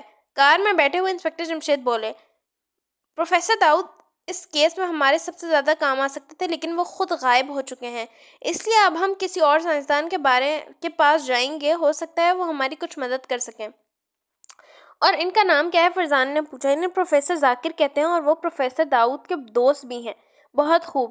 کیا ہم اس وقت چل رہے ہیں؟ ہاں، اسی وقت. کس طرف چلوں؟ خان رحمان نے پوچھا. دارالحکومت. ان کی کوٹھی جنوبی علاقے میں جنگل کے کنارے میں ہے. وہ روانہ ہو گئے. سب اپنی اپنی سوچ میں گم تھے. حالات عجیب و غریب تھے. یہ بات ثابت ہو چکی تھی کہ ان کا سابقہ ایک بہت بڑا سے آ پڑا ہے، لیکن وہ کون ہے، کیا چاہتا ہے اور کہاں ہے، وہ کچھ بھی نہیں جانتے تھے۔ آخر اس نے ہمیں ٹی وی دیکھنے کے لیے کیوں کہا ہے؟ بہت دیر بعد فرزانہ نے کار میں چھائی ہوئی خاموشی کا سینہ چاک کیا۔ وہ اپنا تعارف کرائیں گے؟ فاروق بول اٹھا۔ محمود اور فرزانہ ہنس پڑے۔ تم ہنسے کیوں؟ میرا خیال ہے فاروق ٹھیک کہہ رہا ہے، لیکن وہ ٹی وی پر اپنا تعارف کس طرح کرا سکتے ہیں، یہی تو دیکھنا ہے۔ خیر فی الحال تو ہم پروفیسر ذاکر کے ہاں چل رہے ہیں، دیکھیں وہ کیا بتاتے ہیں۔ 1 گھنٹے بعد وہ پروفیسر ذاکر کی کوٹھی کے سامنے پہنچ چکے تھے۔ ملازم نے انہیں ڈرائنگ روم میں بٹھایا۔ یہ وہ باہر ہی دیکھ چکے تھے کہ کوٹھی کے 2 حصوں میں تقسیم کر دیا گیا تھا، یعنی ایک رہائش کے لیے اور دوسرا تجربات کے لیے بنایا گیا تھا۔ پروفیسر شاید اس وقت رہائشی حصے میں موجود تھے، کیونکہ جلد ہی انہوں نے قدموں کی آواز سنی۔ اندر داخل ہونے والا آدمی ادھیڑ عمر کا تھا۔ اس کے بال بالکل سفید تھے، بھویں تک سفید تھیں۔ اس نے انہیں آنکھیں پھاڑ پھاڑ کر دیکھا، پھر مسکرا کر بولا، اگر میں یہ کہوں کہ انسپکٹر جمشید اس وقت پروفیسر داؤد کی گمشدگی کے سلسلے میں میرے پاس آئے ہیں تو یہ غلط نہیں ہوگا۔ آپ کا خیال ٹھیک ہے، وہ اٹھتے ہوئے بولے۔ پروفیسر ذاکر نے ان سب کی ہاتھ ملائے، پھر وہ بیٹھ گئے۔ انسپکٹر جمشید پر مختصر طور پر حالات انہیں بتائے، شاہد منیر کے دھوئیں میں تبدیل ہونے کا واقعہ بھی سنایا۔ پروفیسر ذاکر پرسکون انداز میں یہ سب کچھ سنتے رہے، آخر کہنے لگے، سائنس ابھی نہ جانے کیا کیا گل کھلائے۔ بہرحال میں اعتراف کرتا ہوں کہ جو شخص بھی یہ سب کچھ کر رہا ہے وہ بہت بڑا سائنسدان ہے۔ اس کے ارادے کیا ہیں مجھے کچھ اندازہ نہیں۔ شاید اس وقت ہمارے ملک میں تو کیا، آس پاس کے ملکوں میں بھی اس کے مقابلے میں سائنسدان نہ ہوگا۔ جو لوگ غائب ہوئے ہیں وہ زندہ تو ہوں گے؟ انسپکٹر جمشید نے سوال کیا۔ یہ ضروری نہیں ہو سکتا ہے وہ مر چکے ہوں، ایک ایسی موت جس کے بارے میں ہم نے کبھی سوچا بھی نہیں تھا۔ نہیں نہیں، میرا دل کہتا ہے وہ لوگ زندہ ہیں، انسپکٹر جمشید نے خوفزدہ لہجے میں کہا۔ شاید ایسا ہی ہو، لیکن یہ تو سوچئے کہ جو سائنسدان انسانوں کو اس طرح غائب کر سکتا ہے وہ انہیں ہلاک بھی تو کر سکتا ہے۔ ہاں، لیکن میرا خیال یہی ہے کہ اس نے ان تینوں کو ہلاک نہیں کیا۔ کیا آپ بتا سکتے ہیں کہ وہ آدمی کو غائب کس طرح کر دیتا ہے؟ افسوس، میرا علم اس کے مقابلے میں بہت کم ہے۔ پروفیسر ذاکر نے نفی میں سر ہلایا۔ کوئی ایسی ترکیب جس سے ہم غائب ہونے سے محفوظ رہ سکیں؟ انسپکٹر جمشید بولے۔ میں اس پہلو پر غور کر رہا ہوں، اگر کچھ سوجھ گیا تو فون کر دوں گا۔ بہت بہت شکریہ، انسپکٹر جمشید اٹھتے ہوئے بولے۔ پروفیسر ذاکر نے سب سے مصافحہ کیا۔ اچانک انسپکٹر جمشید ٹھٹک کر رک گئے۔ ڈرائنگ روم کی دائیں طرف کی دیوار پر ایک فریم لگی ہوئی تھی اور اس تصویر پر ان کی نظر پہلی مرتبہ پڑی تھی۔ ان کی نظریں تصویر سے چپک سی گئیں، ان کے ذہن میں اندھیاں سی چل رہی تھیں۔ تصویر ایک نوجوان اور خوبصورت آدمی کی تھی۔ اس کی آنکھوں پر اینک تھی، آنکھوں کا رنگ گہرا نیلا تھا۔ یہ تصویر کس کی ہے؟ یہ میرے دوست کی تصویر ہے، میرے بچپن کا دوست کی۔ ہم نے سائنس کی تعلیم ایک ساتھ حاصل کی تھی۔ جب ہم وطن لوٹے تو یہ اچانک نہ جانے کہاں غائب ہو گیا۔ میں نے اسے بہت تلاش کیا مگر اس کا پتہ نہ چلا۔ غائب ہو گیا؟ انسپکٹر جمشید کے منہ سے نکلا۔ ہاں، نہ جانے اسے زمین کھا گئی یا آسمان نکل گیا، آج تک اس کا پتہ چل نہ سکا، پروفیسر نے بتایا۔ اور اس کے گھر والے؟ اس کا تھا ہی کون؟ جب میرے ساتھ سائنس کی تعلیم کے لیے یورپ گیا تھا تو اس کی صرف ایک بڑی بہن تھی جس کی شادی ہو گئی تھی، نہ جانے وہ بھی اب کہاں ہوگی۔ اس نے کبھی مجھ سے رابطہ قائم نہیں کیا، اپنے بھائی کے بارے میں نہیں پوچھا۔ اوہ، حیرت ہے، انسپکٹر جمشید کے منہ سے نکلا۔ لیکن آپ اتنے حیران کیوں ہیں اسے دیکھ کر؟ کیا آپ اسے جانتے ہیں؟ نہیں، میں اسے نہیں جانتا۔ تو پھر آخر بات کیا ہے؟ کیا آپ کا یہ دوست دولت مند تھا؟ ہاں، باپ دادا کے زمانے کی بے شمار دولت اس کے پاس تھی، مختلف بنگلوں میں اور خفیہ جگہوں پر۔ آپ کہتے ہیں کہ ایک مدت سے آپ کا دوست غائب ہے، لیکن میں نے اسے ایک آدھ دن پہلے ہی کہیں دیکھا ہے۔ کیا کہا؟ پروفیسر ذاکر حلق پھاڑ کر چلائے۔ ہاں، لیکن مجھے یاد نہیں آ رہا کہ کہاں دیکھا ہے، تاہم میں یاد کرنے کی کوشش ضرور کروں گا اور اگر یاد آ گیا تو آپ کو ضرور بتاؤں گا۔ وہ پروفیسر کو ہکا بکا چھوڑ کر باہر نکل آئے۔ پہاڑ اڑا دو، اس کیس میں ابھی تک ہمیں کچھ بھی کرنے کا موقع نہیں ملا، فرزان نے باہر نکلنے کے بعد مایوسانہ لہجے میں کہا۔ تمہیں ہی کیا، کسی کو بھی موقع نہیں ملا، صرف مجرم ہی کر رہا ہے جو کچھ کر رہا ہے۔ انسپکٹر جمشید مسکرائے۔ یہ تصویر کا کیا معاملہ ہے؟ محمود نے پوچھا۔ ابھی مجھے کچھ معلوم نہیں، ویسے مجھے یقین ہے تصویر والے آدمی کو میں کہیں دیکھ چکا ہوں اور اسے دیکھے زیادہ دیر بھی نہیں ہوئی۔ یار جمشید، میں سوچ رہا ہوں آخر اس نے ہمیں ٹی وی دیکھنے کی کیوں دعوت دی ہے؟ خان رحمان بولے۔ جہاں تک میں سمجھتا ہوں وہ ٹی وی کے ذریعے پورے ملک کے لوگوں کو کوئی پیغام دینا چاہتا ہے۔ انسپکٹر جمشید بولے۔ لیکن ابا جان، یہ کیسے ہو سکتا ہے؟ آخر وہ ٹی وی کے ذریعے پیغام کس طرح دے گا؟ فاروق نے الجھ کر کہا، یہ آج شام کو معلوم ہو جائے گا۔ فرزانہ بولی، کاش مجھے یہ یاد آ جائے میں نے تصویر والے آدمی کو کہاں دیکھا ہے۔ مجھے نہ جانے کیوں یہ محسوس ہو رہا ہے کہ یہ بات معلوم ہو جانے کے بعد میں اس کیس کو حل کر لوں گا۔ اس کی تو ایک آسان ترکیب موجود ہے۔ فرزانہ بولی، آسان ترکیبیں بتانے کی تو فرزانہ مشین ہے۔ فاروق کے منہ سے نکلا، کیسی ترکیب؟ انسپکٹر جمشید نے پوچھا۔ 2-3 دن کے اندر آپ جس آدمی سے بھی ملے ہیں ان سے دوبارہ ملیے اور اس تصویر کو ذہن میں رکھیے، اس طرح وہ آدمی خود بخود آپ کے سامنے آ جائے گا۔ واہ، کتنی زبردست ترکیب ہے، فاروق نے مذاق اڑانے والے لہجے میں کہا، لیکن یہ ترکیب اس وقت فیل ہو جائے گی اگر ابا جان نے تصویر والے آدمی کو راہ چلتے یا ادھر ادھر کہیں دیکھا ہو۔ تجربہ کر دیکھنے میں کیا حرج ہے؟ فرزانہ بولی، بات دراصل یہ نہیں ہے جو تم سمجھ رہے ہو۔ فریم والی تصویر اور اس آدمی میں کچھ فرق ضرور ہے، جس کی وجہ سے یہ نہیں سمجھ پا رہا ہوں کہ کون سے آدمی کی شکل و صورت تصویر سے ملتی جلتی ہے۔ مطلب یہ کہ پروفیسر ذاکر کے کمرے میں جو تصویر لگی ہے وہ اس وقت کی ہے جب ان کا دوست غائب بھی نہیں ہوا تھا، اور اس واقعے کو نہ جانے کتنے سال گزر چکے ہیں۔ ارے میں نے تو پروفیسر سے اس کے دوست کا نام تک معلوم نہیں کیا۔ انسپکٹر جمشید چونکے۔ فون کر کے معلوم کر لینا، خان رحمان بولے۔ ہاں، بلکہ میں یہ بھی پوچھوں گا کہ اسے غائب ہوئے کتنے سال گزر چکے ہیں، تاکہ یہ اندازہ لگا سکوں کہ اس عرصے میں ایک آدمی کے حلیے میں کس حد تک فرق پڑ سکتا ہے۔ انسپکٹر جمشید بولے۔ پھر ایک جگہ رک کر انہوں نے پروفیسر ذاکر کو فون کیا۔ ہیلو پروفیسر صاحب، معاف کیجئے، میں آپ کے دوست کا نام پوچھنا تو بھول ہی گیا۔ اس کا نام ڈاکٹر شبیر نواز ہے، پروفیسر صاحب نے بتایا۔ اور انہیں غائب ہوئے کتنا عرصہ ہو گیا ہے؟ تقریباً 10 سال۔ اس کا مطلب ہے اب تو وہ ادھیڑ عمر کے ہو گئے ہوں گے۔ ہاں، اگر وہ زندہ ہوا تو، پروفیسر نے سرد آہ بھر کر کہا۔ فکر نہ کریں، میں بہت جلد آپ کو ان کے بارے میں بتاؤں گا۔ یہ کہہ کر انہوں نے فون بند کر دیا اور واپس ان تک آئے۔ اب ان کا رخ پھر آئی جی صاحب کے گھر کی طرف تھا۔ انہیں پورے حالات سے باخبر بھی تو کرنا تھا، شام کو ٹی وی دیکھنے کے بارے میں تو بتانا تھا۔ وہ کس قدر عجیب و غریب مجرم کے چکر میں الجھے ہوئے تھے جو آج شام ان سے ٹی وی پر بات کرنے کا اعلان کر چکا تھا۔ اور جب انسپکٹر جمشید نے آئی جی صاحب کو یہ بات بتائی تو انہوں نے انہیں اس طرح دیکھا جیسے وہ پاگل ہو گئے ہوں۔ پھر جب انہوں نے ان کے دوست شاہد منیر کے دھوئیں میں تبدیل ہونے کا واقعہ بتایا تو وہ پتھر کے بت بن کر بیٹھ گئے۔ 15 منٹ بعد وہ اٹھے اور گھبراہٹ کے عالم میں ادھر ادھر فون کرنے لگے۔ ان کا چہرہ پسینے میں ڈوب گیا تھا اور وہ اپنی عمر سے کہیں زیادہ بوڑھے دکھائی دے رہے تھے۔ تمام بڑے بڑے افسر ایک کمرے میں ٹی وی کے سامنے بیٹھے تھے۔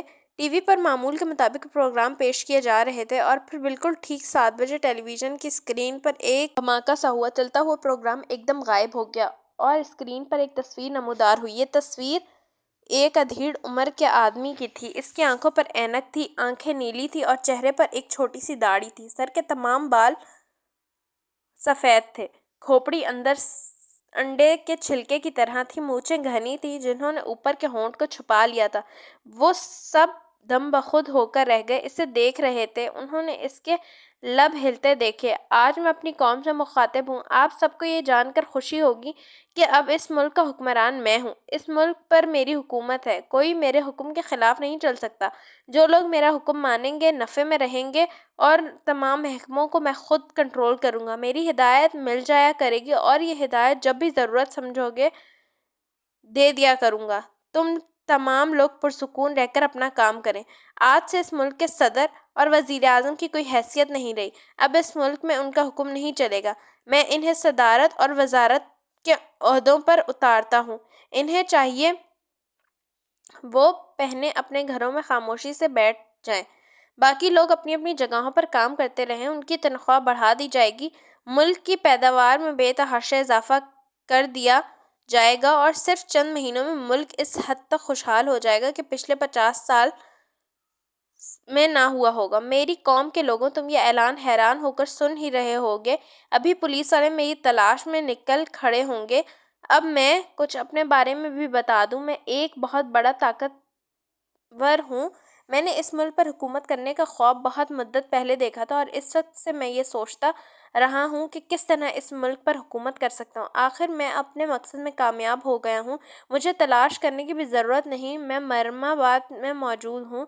مرمرآباد کی سب سے اونچی چوٹی پر میری رہائش ہے، لیکن تم میں سے کوئی بھی مجھ تک نہیں پہنچ سکے گا۔ اب بس کل میں پھر اس وقت قوم سے خطاب کروں گا۔ تصویر اسکرین سے غائب ہو گئی اور ٹی وی اسٹیشن کا پروگرام شروع ہو گیا۔ تمام آفیسر سکتے کے عالم میں بیٹھ گئے۔ اوہ، ہم سب کو تو اس طرح سانپ سونگھ گیا جیسے ہم نے موت کے سامنے دیکھ لیا ہے۔ حالانکہ ایسی کوئی بات نہیں ہے۔ یہ جو کوئی بھی ہے اسے ختم کرنا کیا مشکل ہے۔ چند گھنٹوں میں اس پورے پہاڑ کو ہی اڑایا جا سکتا ہے۔ ڈی آئی جی صاحب بولے۔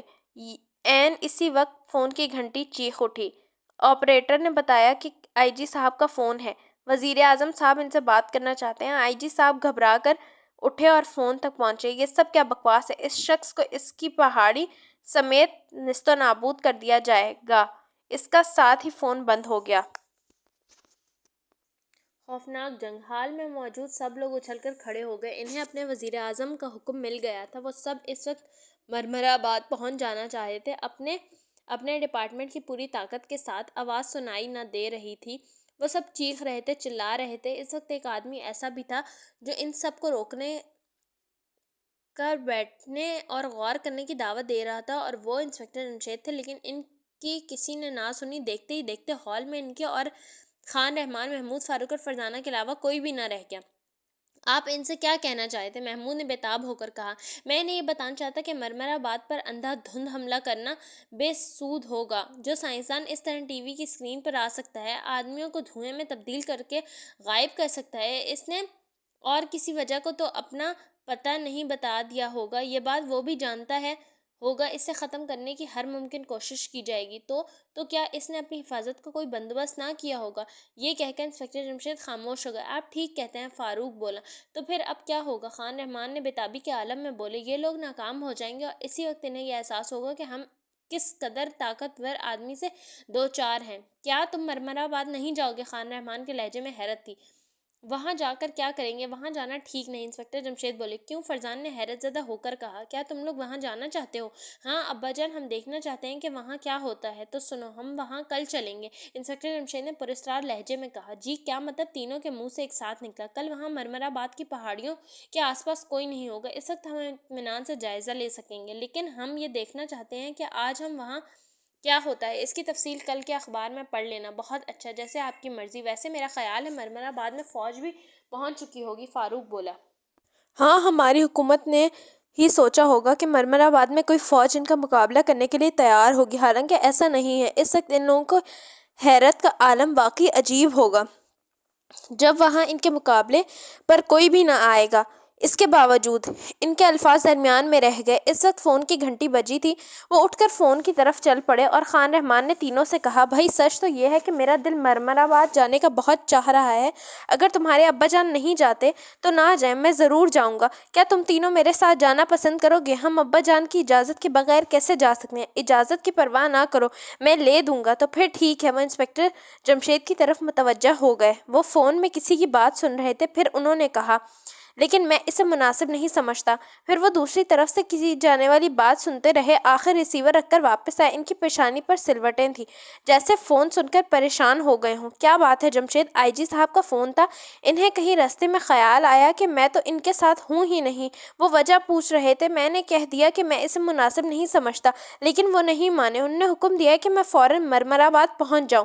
اوہ، یہ تو بہت اچھا ہوا۔ ہم تو پہلے ہی وہاں جانے کی ٹھان چکے ہیں، لیکن وہاں جانا ٹھیک نہیں ہے، انسپکٹر جمشید نے فکرمند ہو کر کہا۔ آخر کیوں؟ وہاں کیا ہوگا؟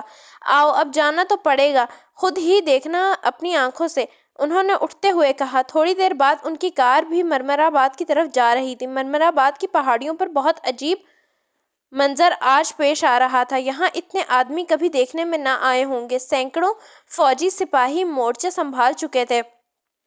پولیس والے اپنے انتظامات میں گئے ہوئے تھے۔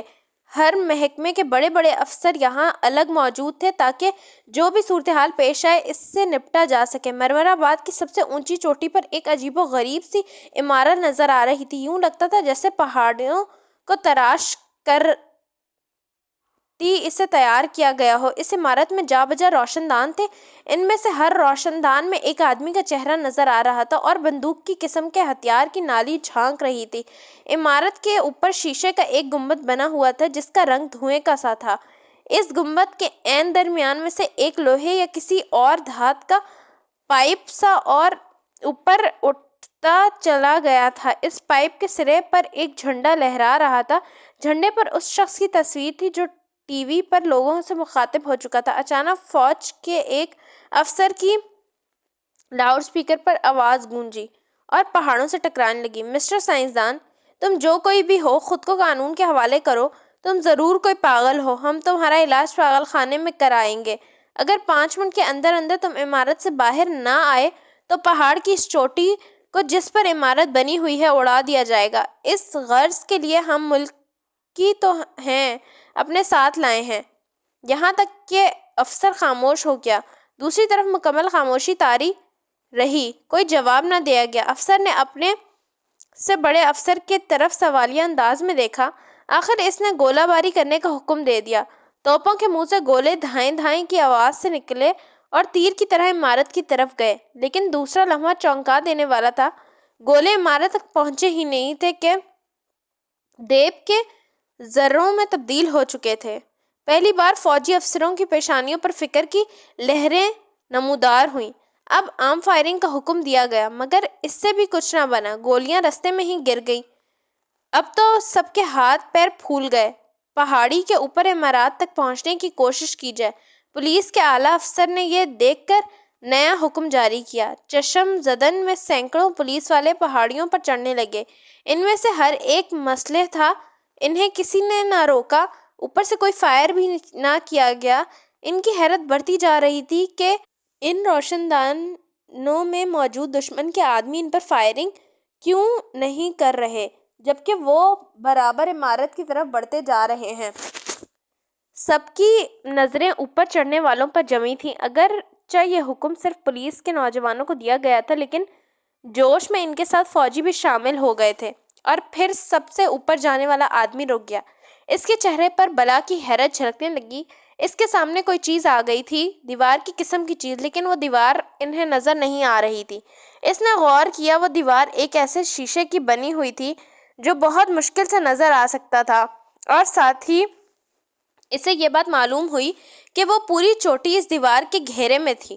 تھوڑی دیر بعد دوسرے لوگ بھی مختلف جگہوں پر اس دیوار تک پہنچ چکے تھے، اور ہر کوئی رک گیا تھا۔ انہوں نے دیوار پر اپنا پورا زور صرف کر دیا، بندوقوں کے بٹ بھی مارے، لیکن اس کا کچھ نہ بگڑا۔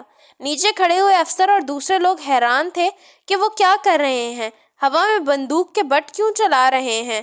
آخر لاؤڈ اسپیکر پر ان سے کہا گیا، یہ تم لوگ کیا کر رہے ہو؟ کیا ہوا سے لڑ رہے ہو؟ ہمارا رستے میں ایک دیوار ہے، نہ جانے کس چیز کی بنی ہوئی ہے، جس نے ہمارا رستہ روک رکھا ہے۔ ایک سپاہی نے چلا کر کہا۔ اس کی آواز پہاڑوں سے ٹکراتی ہوئی پوری وادی میں پھیل گئی اور نیچے موجود لوگوں تک بھی پہنچ گئی۔ دیوار؟ مگر ہمیں تو کوئی دیوار نظر نہیں آ رہی، لاؤڈ اسپیکر پر کہا گیا۔ آپ کو کیسے نظر آ سکتی ہے؟ یہ تو ہمیں 1 انچ کے فاصلے سے بھی بہت مشکل سے نظر آ رہی ہے، اس سپاہی نے کہا۔ بہت اچھا، ہم اس دیوار کو توڑنے کا سامان اوپر بھیج رہے ہیں، اعلان ہوا، اور فوراً ایک دوسری پارٹی اوپر کی طرف روانہ ہوئی۔ اوپر ابھی تک مکمل خاموشی طاری تھی، جیسے عمارت میں کوئی زندہ لاش موجود ہی نہ ہو۔ نئی پارٹی جو اوپر روانہ ہوئی، اس کے پاس برمے، دستی بم اور نہ جانے کیا کیا کچھ تھا۔ آخر وہ دیوار تک پہنچ گئے۔ سب سے پہلا برما دیوار پر رکھ کر چلایا گیا، لیکن وہ صرف گھوم کر ہی رہ گیا۔ اس سے مایوس ہو کر ایک دستی بم دیوار پر اس جگہ مارا گیا جہاں کوئی آدمی نہ تھا۔ بم پھٹا اور اس کے ذرے فضا میں دور دور تک بکھر گئے، لیکن دیوار کا بال بھی باقی نہ ہوا۔ وہ سکتے میں آ گئے۔ جسے وہ معمولی کام سمجھ کر شہر سے روانہ ہوئے تھے، وہ ایک مشکل ترین کام ثابت ہو رہا تھا۔ یہ چھوٹی سی عمارت ان کے لیے ناقابل تسخیر قلعہ ثابت ہو رہی تھی۔ اچانک عمارت سے ایک آواز نکل کر وادی میں گونجنے لگی۔ وہی آواز تھی جو کل ٹی وی پر سن چکے تھے۔ سنو لوگو، میں اس وقت تک خاموش اس لیے بیٹھا رہا کہ شاید تم لوگ اپنی سی کوشش کر کے دیکھ لو۔ تم دیکھ ہی چکے ہو کہ تم میرا کچھ نہیں بگاڑ سکتے۔ اگر میں چاہتا تو تم عمارت کی طرف فائرنگ بھی نہ کر سکتے، اور نہ توپیں چلا سکتے، نہ اس دیوار تک پہنچ سکتے۔ اب ایک نمونہ میں تم لوگوں کو بھی دکھانا چاہتا ہوں۔ میرا اور پہننے کے لیے بھی تیار ہو جاؤ۔ کیونکہ تم اس طرح مجھے اپنا حاکم نہیں مانو گے۔ وہ سب چونک اٹھے، پریشان ہو کر ایک دوسرے کی طرف دیکھنے لگے، نہ جانے اب کیا ہوتا ہے، وہ کیا کرتا ہے۔ اچانک روشن دانوں میں موجود چہرے حرکت میں آئے، انہوں نے اپنی بندوقوں کی نالیاں سیدھا کر لیں۔ نالوں کا رخ ان سپاہیوں کی طرف تھا جو ابھی تک دیوار پر بندوق کے بٹ مار رہے تھے۔ یہ برما چلانے کی کوشش کر رہے تھے۔ ان کا رنگ اڑ گیا، جسموں میں تھرتھری دوڑ گئی، کیونکہ وہ سب ان کے نشانے پر تھے۔ دو اور غائب۔ جوں ہی ان کی کار مرمر آباد کی پہاڑیوں کے نزدیک پہنچی، انہوں نے بیسوں دل دوز چیخیں سنی اور وہ تھر کر رہ گئے۔ دور دور تک انہیں انسانی دھڑ نظر آ رہے تھے۔ وہ سرایتیمی کے عالم میں ادھر سے ادھر بھاگ رہے تھے۔ آخر وہی ہوا جس کا ڈر تھا۔ انسپکٹر جمشید بڑبڑائے، کیا مطلب، کیا خیال تھا تمہارا؟ خان رحمان نے چونک کر کہا، میں جانتا تھا یہ لوگ اندھا دھند پہاڑ کی چوٹی پر حملہ کریں گے اور نقصان اٹھائیں گے۔ حملہ کرنے سے پہلے ہمیں دشمن کے بارے میں پوری طرح جان لینا چاہیے، وہ کون ہے، کیا ہے، کتنی طاقت کا مالک ہے۔ ایک سائنسدان جو آدمیوں کو دھوئیں میں تبدیل کر دیتا ہے اور ٹی وی کی اسکرین پر نمودار ہو سکتا ہے، وہ کس قدر خطرناک ہو سکتا ہے۔ انہیں پہلے ہی سوچ لینا چاہیے تھا۔ میں نے بال میں بھی سب کو روکنے کی کوشش کی تھی، مگر میری کسی نے نہ سنی اور نتیجہ یہ نکلا کہ بیسوں آدمی اپنی جانوں سے ہاتھ دھو بیٹھے ہیں۔ لیکن یہ کیسے ہوگا، یہ تو آگے چل کر ہی معلوم ہوگا۔ پھر وہ ہجوم کے پاس پہنچ گئے۔ خان رحمان نے کار ایک طرف کر لی۔ کار میں ہی بیٹھے رہو، ابھی اترنے کی ضرورت نہیں ہے، انسپکٹر جمشید بولے۔ انہوں نے بھاگتے ہوئے کئی آدمیوں کو روکنے کی کوشش کی، لیکن کسی نے ان کی بات سننے کی کوشش نہ کی۔ وہ سب بوکھلائے ہوئے تھے۔ آخر انسپکٹر جمشید کار سے باہر نکلے اور اس کی چھت پر چڑھ کر ادھر ادھر دیکھنے لگے۔ ایک طرف انہیں فوج اور پولیس کے آدمی جمع ہوتے نظر آئے۔ بہت سے آدمی لاشوں کو اٹھا اٹھا کر ایک جگہ ڈھیر کر رہے تھے۔ آؤ میرے ساتھ، انہوں نے چھت پر سے نیچے چھلانگ لگاتے ہوئے کہا۔ وہ کار سے باہر نکل آئے۔ کار انہوں نے وہیں چھوڑ دی اور پیدل آگے بڑھنے لگے، یہاں تک کہ وہ اس جگہ پہنچ گئے جہاں لاشیں جمع کی جا رہی تھیں۔ یہاں انہیں آئی جی اور ڈی آئی جی صاحب نظر آئے۔ انہوں نے بھی انہیں دیکھ لیا۔ جمشید، خدا کی پناہ، تم اب آ رہے ہو؟ آئی جی صاحب بولے، میں آپ کا فون موصول ہونے کے بعد روانہ ہوا تھا، لیکن تم ہمارے ساتھ کیوں نہیں چلے آئے تھے؟ میں نے سب لوگوں کو روکنے کی کوشش کی تھی۔ میں اس جگہ اندھا دھند حملہ کرنے سے انہیں روکنا چاہتا تھا۔ میں چاہتا تھا کہ باقاعدہ پروگرام بنایا جائے، خوب غور و خوض کیا جائے، یہاں اگر خاموشی سے حالات کا جائزہ لیا جائے، لیکن میری کسی نے نہ سنی۔ تم ٹھیک ہی کہتے ہو، افسوس ہم اپنے بہت سے نوجوانوں سے ہاتھ دھو بیٹھے۔ یہ کیسے ہوا؟ انسپکٹر جمشید نے پوچھا۔ جی، اب میں ڈی آئی جی صاحب نے انہیں اپنی پوری تفصیل سنا دی۔ آخر میں انہوں نے بتایا کہ روشن دانوں سے جو آدمی جھانک رہے ہیں، انہوں نے جب بندوقیں چلائیں تو ان میں سے گولیوں کے بجائے گہری لہریں سی نکلیں، آسمانی بجلی کی سی لہریں۔ آن واحد میں یہ ان لوگوں کے نیچے آ رہے تھے۔ اف خدا، یہ اس طرح جل گئے ہیں جیسے آسمانی بجلی سے درخت جل جاتے ہیں۔ انہوں نے لاشوں کی طرف دیکھا اور سکتے میں رہ گئے۔ لاشیں کوئلہ بن چکی تھیں۔ اب کیا کرنے کا ارادہ ہے؟ انسپکٹر جمشید بولے۔ فوج کے کمانڈر چیف معائنہ کے لیے آ رہے ہیں، وہ معاملات کا جائزہ لینے کے بعد کوئی قدم اٹھانے کا حکم دیں گے۔ میں جانتا ہوں وہ کیا حکم دیں گے، انسپکٹر جمشید نے پریشان ہو کر کہا۔ تم کیسے جانتے ہو؟ آئی جی صاحب کے لہجے میں حیرت تھی۔ میں اندازہ لگا سکتا ہوں، وہ جائزہ لینے کے فوراً بعد طیاروں کے ذریعے اس پہاڑی کے اوپر بچاری کا حکم دیں گے، لیکن میں یہ بات واضح کر دوں، اس کا بھی کوئی فائدہ نہیں ہوگا۔ ہاں، یہ ہو سکتا ہے کہ ان طیاروں کو نقصان پہنچائیں۔ اب یہ تو ان کے آنے کے بعد ہی پتہ چلے گا، آئی جی بولے، اور انسپکٹر جمشید خاموش ہو گئے۔ لاشیں ابھی تک لائی جا رہی تھیں۔ 2 گھنٹے بعد معلوم ہوا کہ 45 آدمی جل کر راکھ ہو گئے ہیں۔ اس وقت کیا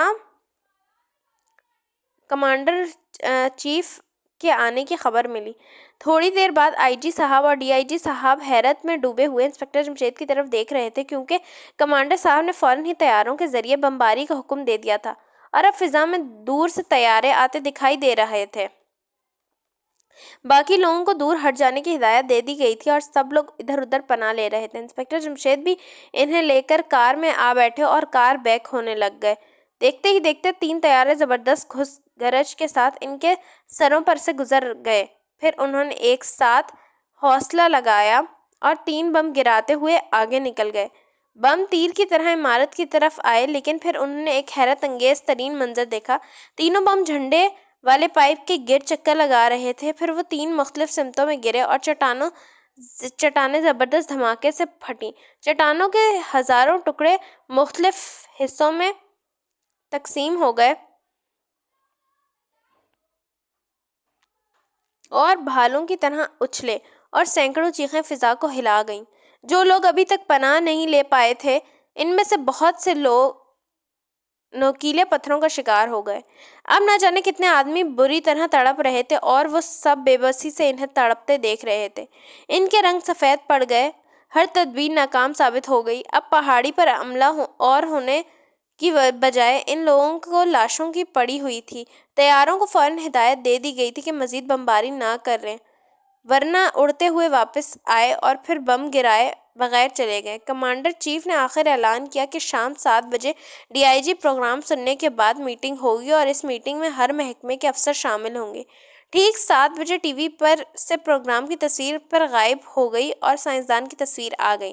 اس کے چہرے پر ایک مسکراہٹ تھی جس سے فتح کا احساس ہو رہا تھا۔ پھر اس کے لب ہلے۔ میری قوم کے لوگوں، آج میں پہلے آپ کو اپنا نام بتاؤں گا، کیونکہ رعایا کو ان کے صدر کا نام معلوم ہونا چاہیے۔ مجھے ڈاکٹر کیکاؤس کہتے ہیں۔ میں اس ملک کا نیا حاکم ہوں۔ میں نے کل ہی واضح کر دیا تھا کہ اب سابقہ صدر اور وزیر اعظم کی کوئی اہمیت نہیں رہی، باقی دوسرے لوگ اپنا اپنا فرض انجام دیتے رہیں، لیکن میری ہدایت کے باوجود میرے صدر مقام پر حملہ کیا گیا۔ آپ دیکھ ہی چکے ہیں کس قدر جانی نقصانات ہوا۔ میں امید کرتا ہوں کہ آئندہ اس قسم کی بیوقوفانہ حرکت نہ کی جائے گی۔ میں نے کل سابقہ صدر اور وزیر اعظم کو ہدایت کی تھی کہ وہ صدر مقام کے بجائے اپنے ذاتی گھروں میں چلے جائیں، لیکن انہوں نے بھی میری ہدایت پر عمل نہیں کیا۔ میں انہیں 24 گھنٹے کی مہلت دیتا ہوں۔ 24 گھنٹے کے بعد بھی اگر انہوں نے سرکاری رہائش کو نہ چھوڑا تو میں انہیں دھوئیں میں تبدیل کر دوں گا۔ علاج ختم ہوا۔ ان الفاظ کے ساتھ ہی تصویر غائب ہو گئی اور ٹی وی کا اصل پروگرام اسکرین پر شروع ہو گیا۔ وہ سب سکتے کے عالم میں یہ تقریر سنتے رہے۔ آخر ٹی وی بند کر دیا گیا اور میٹنگ شروع ہوئی۔ IG صاحب نے انسپکٹر جمشید، محمود فاروق اور فرزانہ کو بھی شریک ہونے کی ہدایت کی تھی۔ انسپکٹر جمشید اپنے ساتھ خان رحمان کو بھی لے آئے تھے۔ اگرچہ ان کی سرکاری حیثیت کچھ نہیں تھی، تاہم انہوں نے ملک اور قوم کے لیے بہت کچھ کیا تھا، اس لیے اس بات کا امکان نہیں تھا کہ ان کی شرکت پر کوئی اعتراض اٹھائے گا۔ میٹنگ کی صدارت نائب وزیر اعظم کر رہے تھے۔ مسئلہ یہ تھا کہ اس سائنسدان کو کس طرح ختم کیا جائے، کسی کی سمجھ میں کچھ نہیں آ رہا تھا۔ سب نے اپنی اپنی سمجھ کے مطابق مشورہ دیا، لیکن کسی کا مشورہ ہی پسند نہیں کیا گیا۔ آخر IG صاحب اٹھ کر نائب وزیر اعظم کے پاس گئے اور ان کے کان میں کچھ کہا۔ ان کی آنکھوں میں امید کی کرن جھپکی اور انہوں نے کہا، کیا یہاں انسپکٹر جمشید بھی تشریف رکھتے ہیں؟